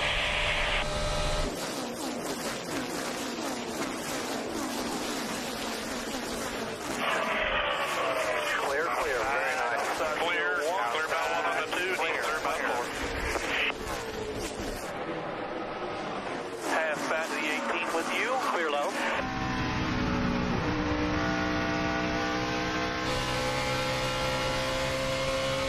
Juan Pablo Montoya trying to move in now on the 4th position of Carl Edwards. They were 3 wide a moment ago with 30 laps to go at Atlanta. He knows it's time to go, and he is up on that steering wheel. Yeah, there's no holding back now. These guys have to get everything that they can. You see Carl Edwards there after that contact on pit road, trying to make his way back towards the front. Dave? And interesting radio chatter before they went back to green was both the 99 and the 88. They were both looking at each other's cars, giving some input on the little contact they had, and both reasoned that they should both continue without heading down back down pit road. So far, it looks like a good choice. Carl trying to go to the high side of Kurt Busch here. Denny Hamlin, the leader. Kenseth, then Kurt Busch. Edwards, Montoya, the top 5. Kyle Busch, Earnhardt Jr. back in 7th spot. Yeah, Kirk's down on the bottom here. He's going to make Carl learn this the tough way. Carl likes to run on the bottom for these first 8 or 10 laps. Now he's going to might get that run to the inside. See if he can make the pass. They go down into turn 1 here. He's able to clear him by a little. Kirk's going to come back on the outside with a run, but I believe Carl's got enough room there for this pass. Carl needs to get up there and win this race to gain points in this championship chase, and he knows it, so he's just still trying to get every spot possible. Teammates battling here. Jeff Gordon trying to go underneath the 48 car. Caution debris on the racetrack. Down in turn 1 in the groove, and the NASCAR spotters, so we got to put the yellow out to go pick it up. Right. Wow, here another problem with the 55 car. Debris keeps falling off of this thing. Yeah, they tried to tape a rear quarter panel on this car and a right rear quarter window too. Looks like part of it's missing there, so just a long, tough day for Michael Waltrip. Denny Hamlin really didn't want to see his cause. He had jumped out to a nice little lead on these guys after that restart. He got a huge lead on these guys. At the very first lap, Ryan Newman was able to get in front of Denny Hamlin, and I thought that was going to hold him up a little bit, but Denny Hamlin just motored on by and pulled about 2 seconds on those guys. Yeah, there we see the debris. Andy, you mentioned early on, these guys said if they ran 4 or 5 laps, they'd be in to get tires. What are they going to do? Well, we'll see right here. I don't think they'll pit. I don't think the first 10 cars will, but you'll see some of the guys in the second half of this lead lap group may come down and get tires. At least the guys at the back of it will. 12 car will get the free pass there. Ryan Newman won the truck race here yesterday. Matt Kenseth was faking like he was coming. There's a few of them coming down here. Montoya comes in. 24, 29, Harvick is there. Here is Jeff Gordon also in the pits. Let's go down to the 42 pits. Jamie. And Jeff Gordon comes in 9th. He said huge improvement after that last stop. They made a wedge adjustment. No adjustments this time. 4 tires. Mike? Juan Pablo Montoya real happy with the race car, asking for no changes, but wants fresh rubber. They'll take on 4 tires and a little bit of fuel. No changes on Montoya's car. Oh, contact on pit road, though. Heavy damage. Oh, my heavens. Juan Pablo Montoya. Look at him just hold that left hand. Lane, I stayed in 1 lane. They ripped the entire front end off this 42 car. It's a really, really tough break for these guys. Clint Boyer, who was a lap down in 18th position, coming by as the 42 was pulling out of his pits. Yeah, and the reason the lap down car can be on pit road this first time, NASCAR called a quickie caution. Oh, wow. That's just too bad. They had such a good run, worked hard all day to get in position. And this is actually great strategy, making this pit stop from where he was.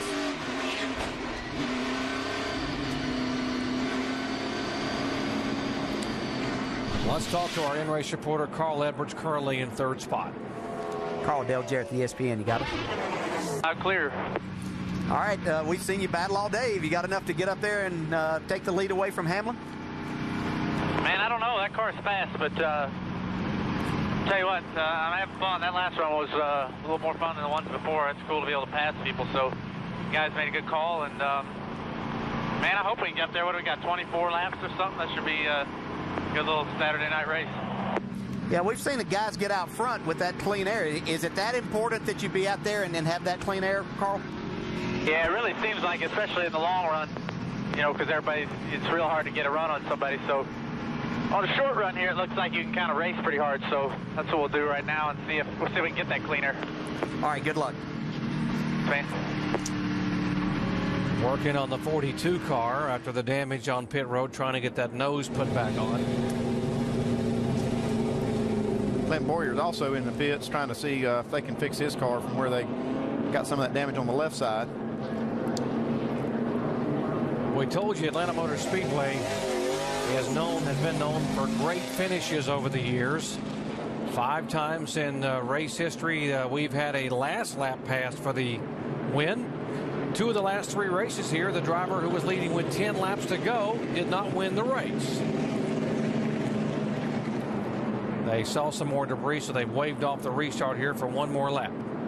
It's going to be interesting to see. This looks like a 3-car race, and I believe any one of those first 3 can win. Kurt Busch has had a great day. Don't know that he's shown the speed in the shorter runs other than the one time that he got out front, but he's back in traffic. Doesn't seem like he has the car. We see Kyle Busch back there in 5th, right behind his brother.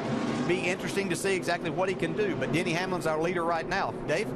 And he needs to nail this restart. Remember, he spun the tires on one earlier. And don't forget, last year, he was the restart leader with 4 to go when water in the fuel caused his engine to stumble, and he got taken out from behind. It was the worst kind of luck, Denny said, because we couldn't even adjust or plan for that or strategize for that. It just happened. So he wants this restart to happen and happen now and happen well for Hamlin. Let's check in on the 17, Shannon.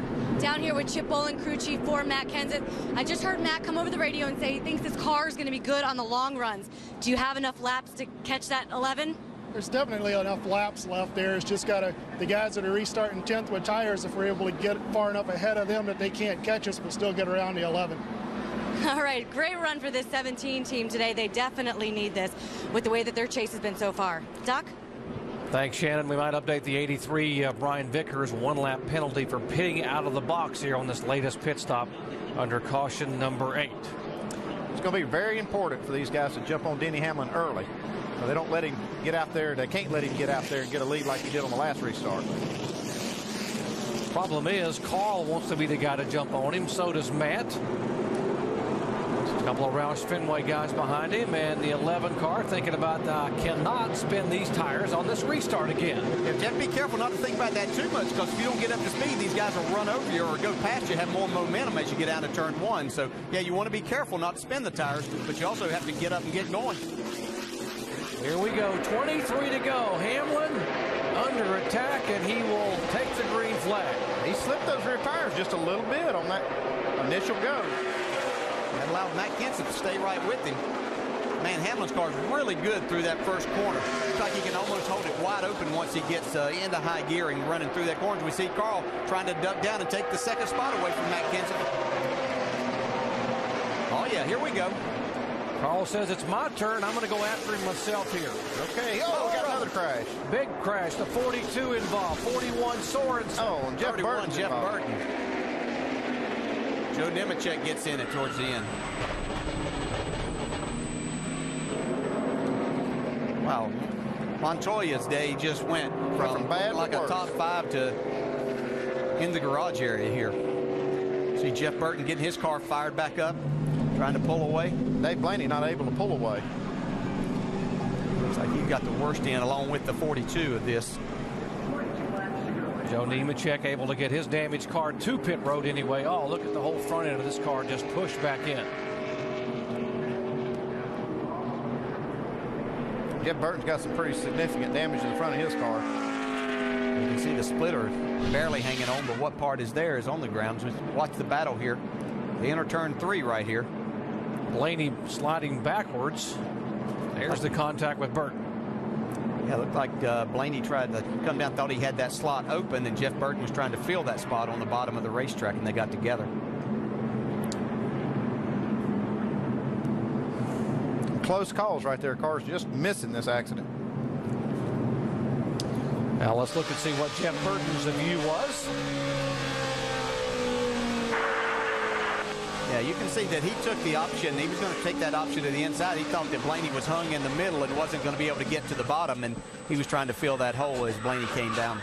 Looked like Dave Blaney was just trying to get out of the way and didn't realize that Jeff Burton made the move to the bottom. Yeah, and this looks simple, maybe enough from this, but when you're inside the seat running at close to 200 miles an hour on the entrance of that corner, things happen in a hurry.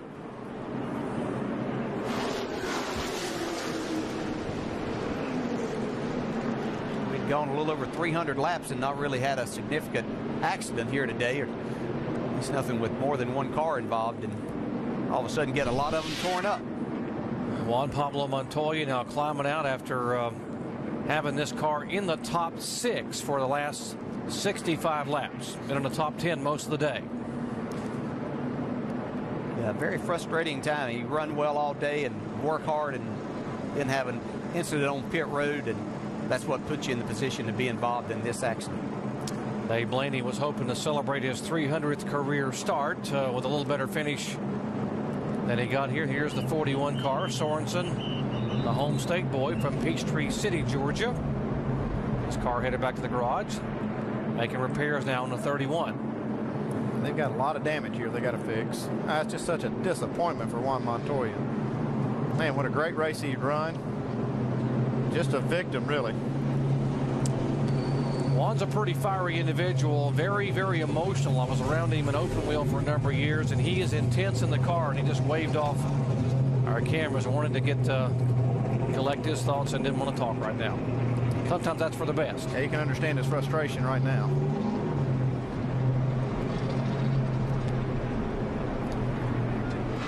Jeff Burton able to get back on the racetrack, damage and all, on his 31 car. If you remember, Burton had gotten back on the lead lap with the free pass a couple of cautions ago. He's still on the lead lap, but he's got a lot of damage to fix, and if they can just get it patched up, we only got 20 laps to go. He may not lose too many more spots. By being on the lead lap, he'll have a little bit of cushion on the cars that could actually pass him for position. Right now, Burton would lose a position in the point standings. He's being shown 188 points, back in 4th spot. Jimmy Johnson right now has a 157-point lead over the 16 car. Here are the cars involved in the crash again. Heavy damage on Blaney. Burton back on the racetrack. Sorensen in the garage area. Juan Pablo out of the car. And front end damage on the 78 of Joe Nemechek. And the shadows just get longer and longer on the racetrack, so it's going to change even more. Looks to me like, though, the change in this racetrack has favored the 11 car of Denny Hamlin. Well, he just rocketed off that corner after the restart a moment ago. Just pulled away. Carl had to deal with passing the 17 to get the second.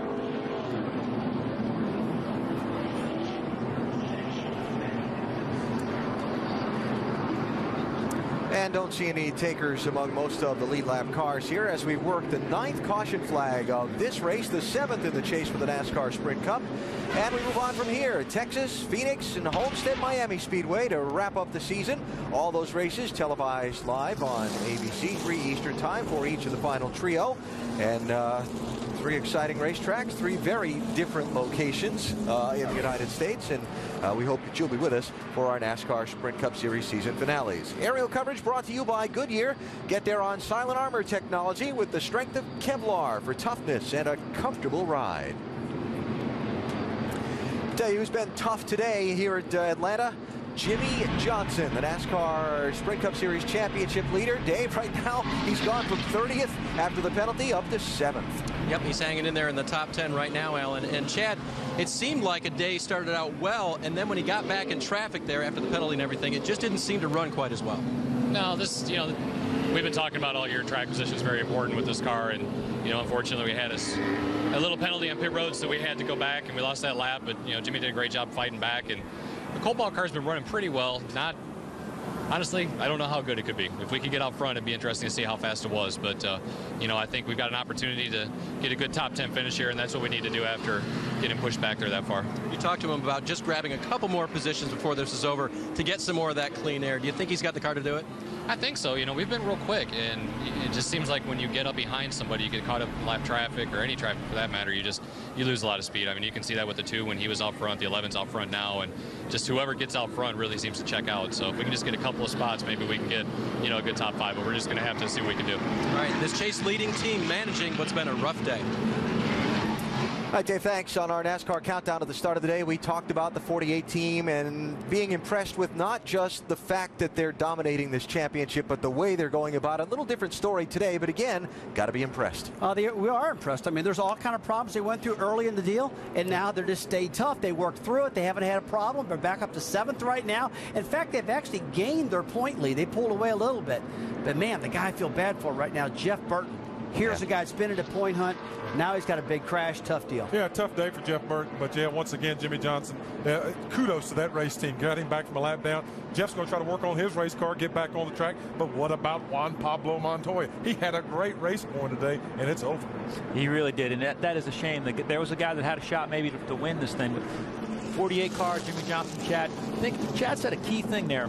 When he even said it on Jimmy before on the radio and said, well, I really can't fix that in traffic. He doesn't know how good his car could be out front. We saw him make a change before. Didn't work. Car went backwards a little bit. They undid it, and now he's moved back up into the 7th spot. Another guy we haven't talked about all the way from the back, a lap down early, Biffle back up to 9th. Yeah, so a guy trying to save his championship hopes here and get out of Atlanta without losing too many points. We saw the big crash a few minutes ago while they finished cleaning up. Jamie is with one of the drivers involved. And Dave Blaney, the only driver that had to come back to the medical center. He was running 21st at the time of the incident. First of all, are you okay? Yeah, I'm fine.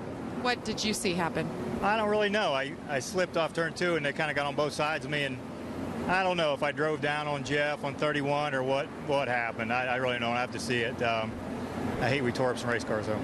All right, unfortunate day for Dave Blaney. Perhaps the biggest hit in points was Jeff Burton. Still working on his car, guys. Right now, he's lost 1 position in the points. Doc?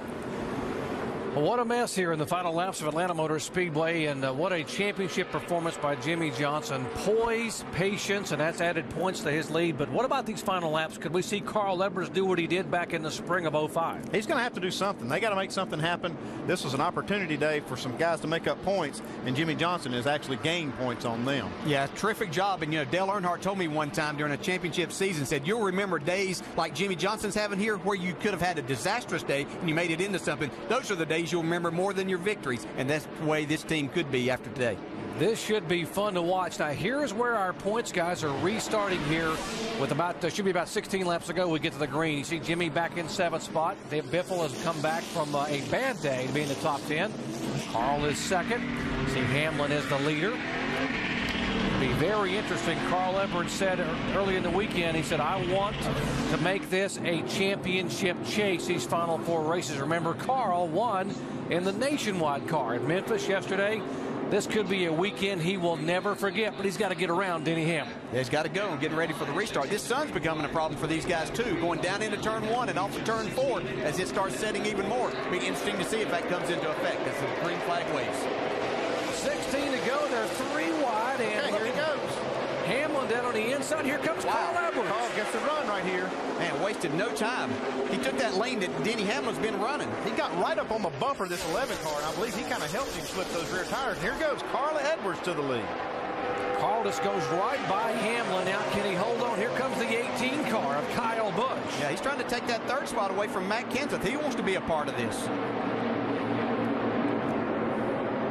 Side by side, Busch and Kenseth for 3rd position. Yeah, the only time we've really shown and talked about Kyle Busch today was whenever he was sideways a few times, and here he is battling for 3rd spot late in the race. He saw the pay window open, and he decided to get going here. Yeah, he's kind of going to get blocked out right there. He's going to have to fall in behind Matt Kenseth and try to make another run at him as they go by the 77 car. Hamlin now is settled in and starting to reel back in on the 99 car. I think this is quite a shock to Denny Hamlin. He might have thought that Carl was going to be a problem, but I don't think that he thought it would come that quickly on the restart. That was a great restart for Carl Edwards. He was right up against the back bumper of the 11 car when they took off. And you can see Denny moving up a lane because Carl's on the bottom, and he knows that if he tries to run in those tracks, that he's going to lose the front end of his car. Carl pulled him by some 4 car lengths that lap by. We're seeing fast times like we saw at the beginning of this race now. They're back down. That's how much this racetrack's cooled off if they're able to run that kind of speed. Jimmy Johnson back there, and that's in the 8th position. Jeff Gordon is 9th. McMurray is 10th.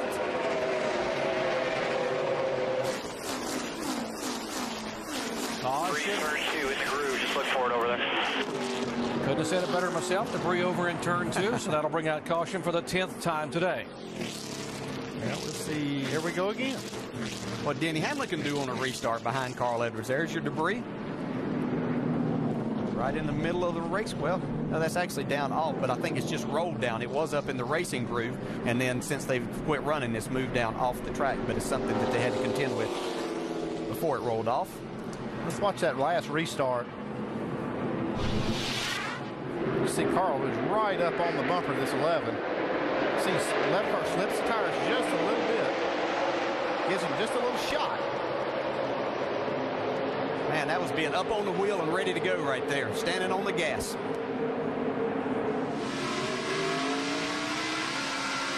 Riding along with Carl Edwards here. See him get through the gears. A little touch there.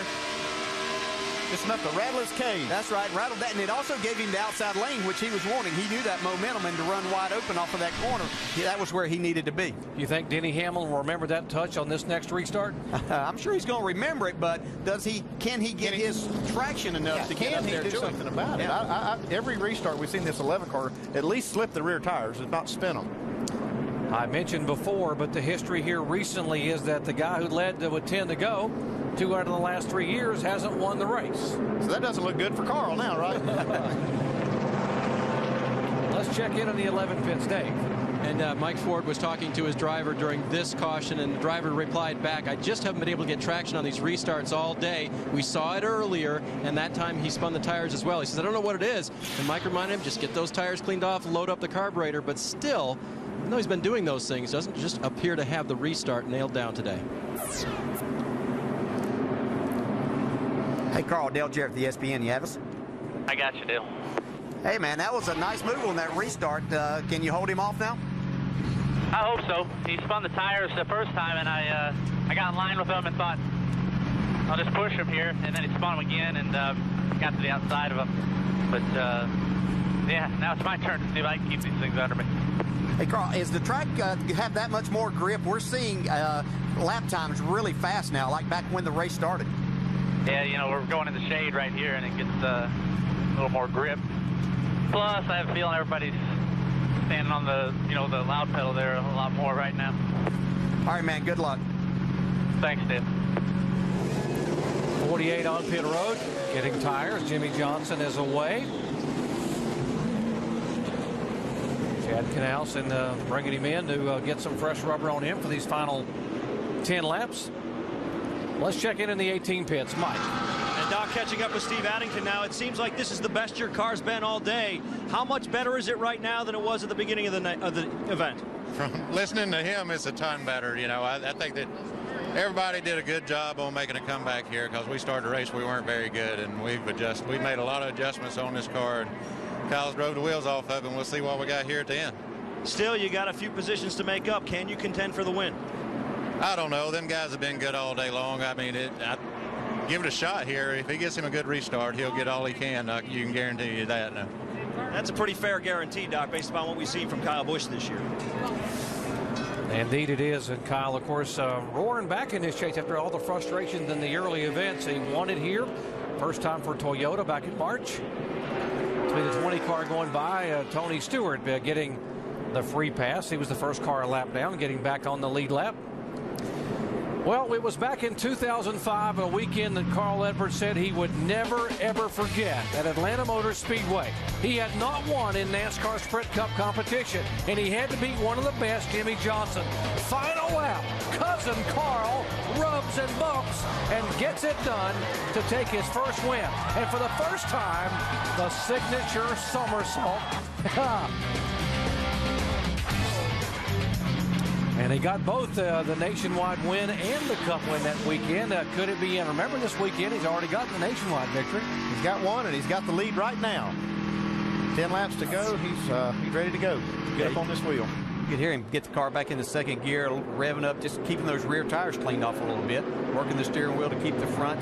In Denny Hamlin's case, it might sometimes it's a little bit better if you're that second guy. You tend to be able to get a little bit of an ease up and run there than when you're starting the race, because you're trying to get after it so much to stay in front of him.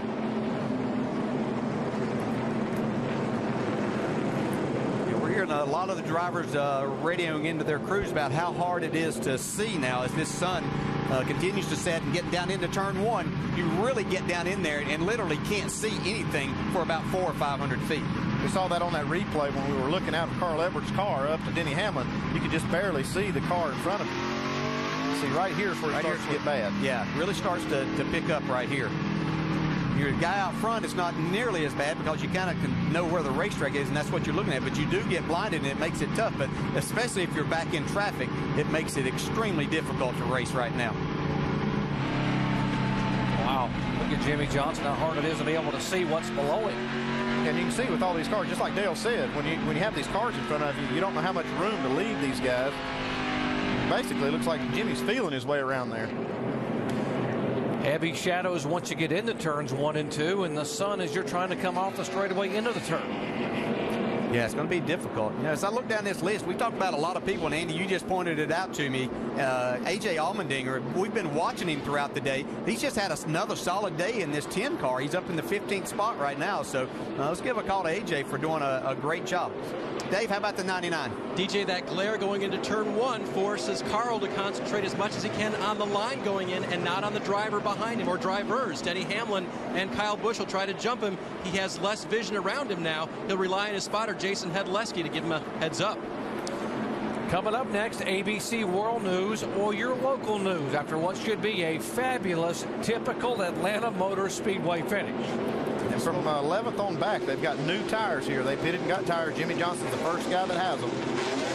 Chad Canals puts Jimmy back on offense. That's probably a good move on their part. Yeah, absolutely, because it's single file restart here, so that's a great move on their part. Can Carl hold them off? Here we go. It'll be 8 to go. Is he going to take the middle lane going into turn 1 and through that corner, or is he going to go to the bottom? Whichever lane he takes, I know he's going to be full throttle. Yeah, he goes to the bottom. We can see as Matt Kenseth tries to make a run on Denny Hamlin. And here come the Busch brothers, Kyle and Kurt, back behind Kenseth. Boy, great start by Carl Edwards there, though. He got himself out about 6 or 8 car lengths. That's a nice little cushion for him.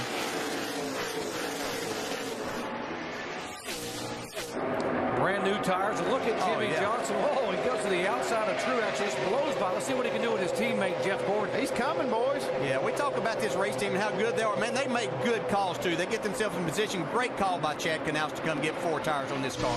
Split struggling. Earnhardt Jr., 6th position. Jimmy just able to go by him now.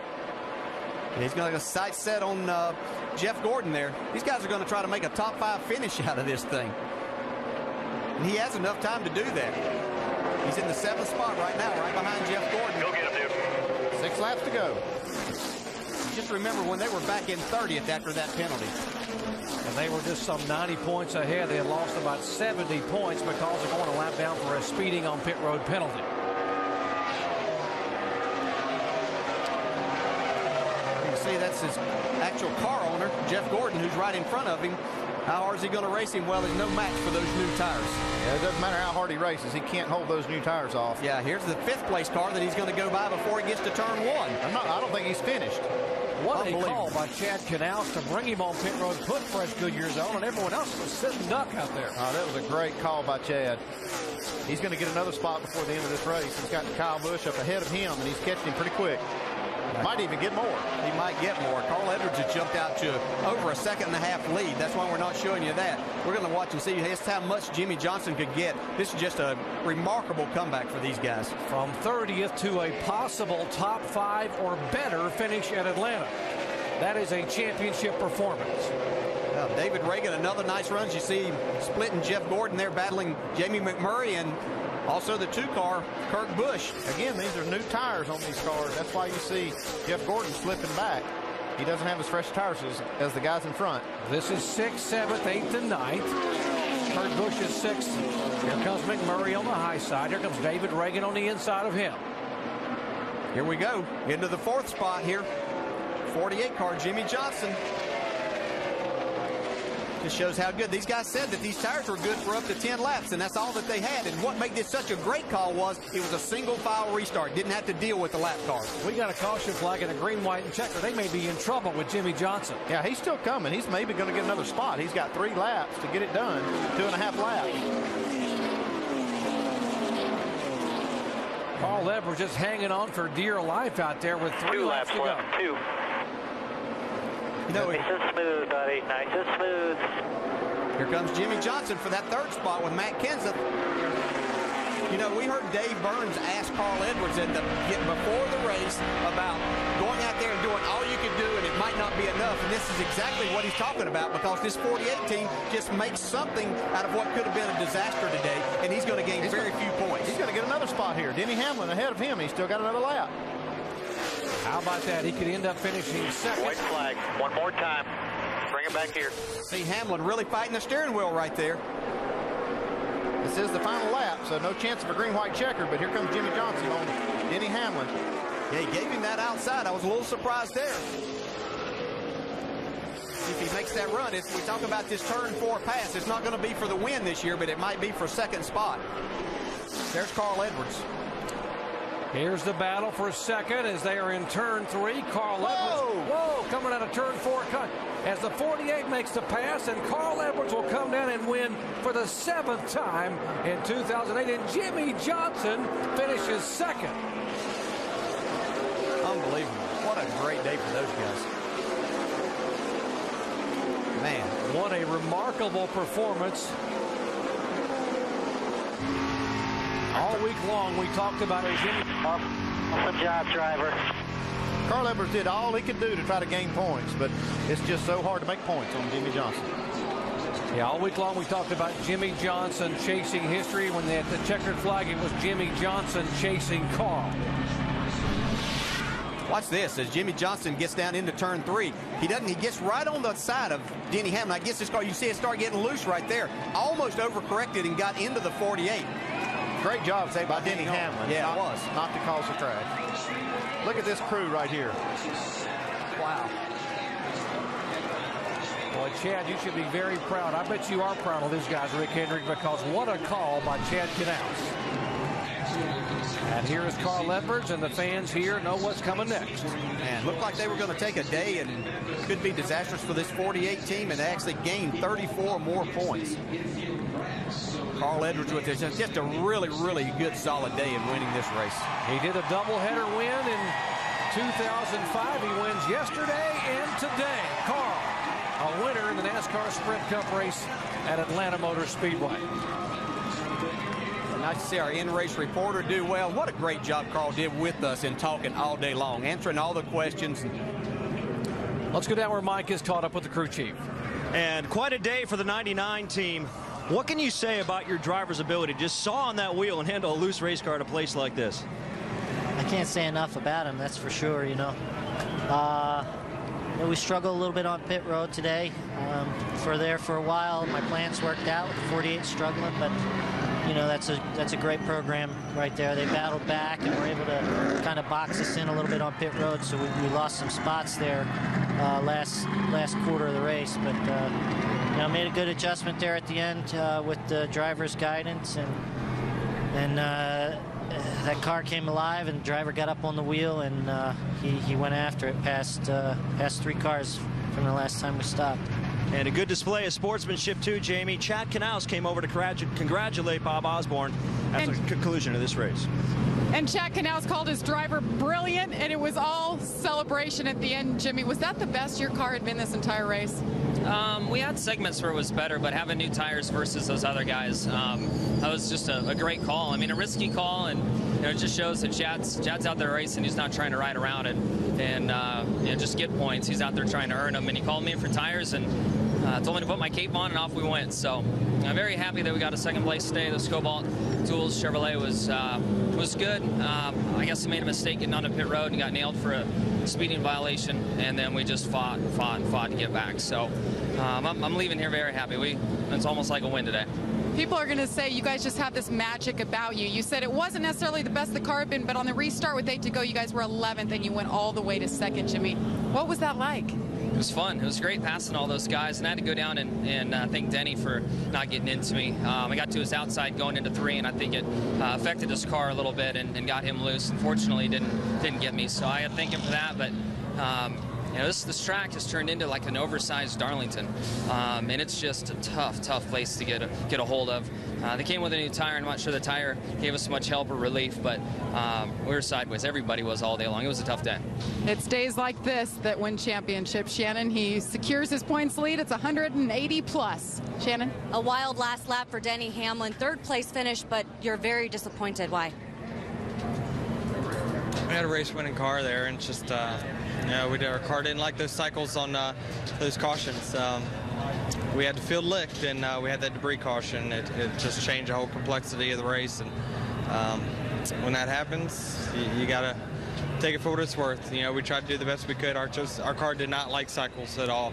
Throughout the day, our car wasn't good on cycles. So, but my car gave me my team gave me the best car they've ever given me here. They gave me an opportunity to win. My pit crew did awesome. We just weren't able to capitalize. All right, Denny Hamlin finishes third. Doc?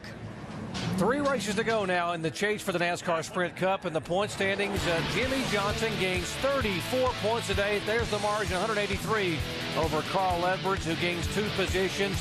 Kevin Harvick and Jeff Gordon both up a spot. Clint Bowyer back 2 positions in the standings. What a final effort for Jimmie Johnson to come from 11th to 2nd in the final 8 laps. And how about this guy? Cousin Carl Edwards led 6 times for 98 laps. Let's go down to Dave Burns.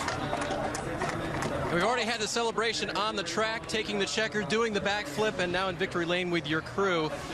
To talk about retaking the lead on lap 309 and driving away.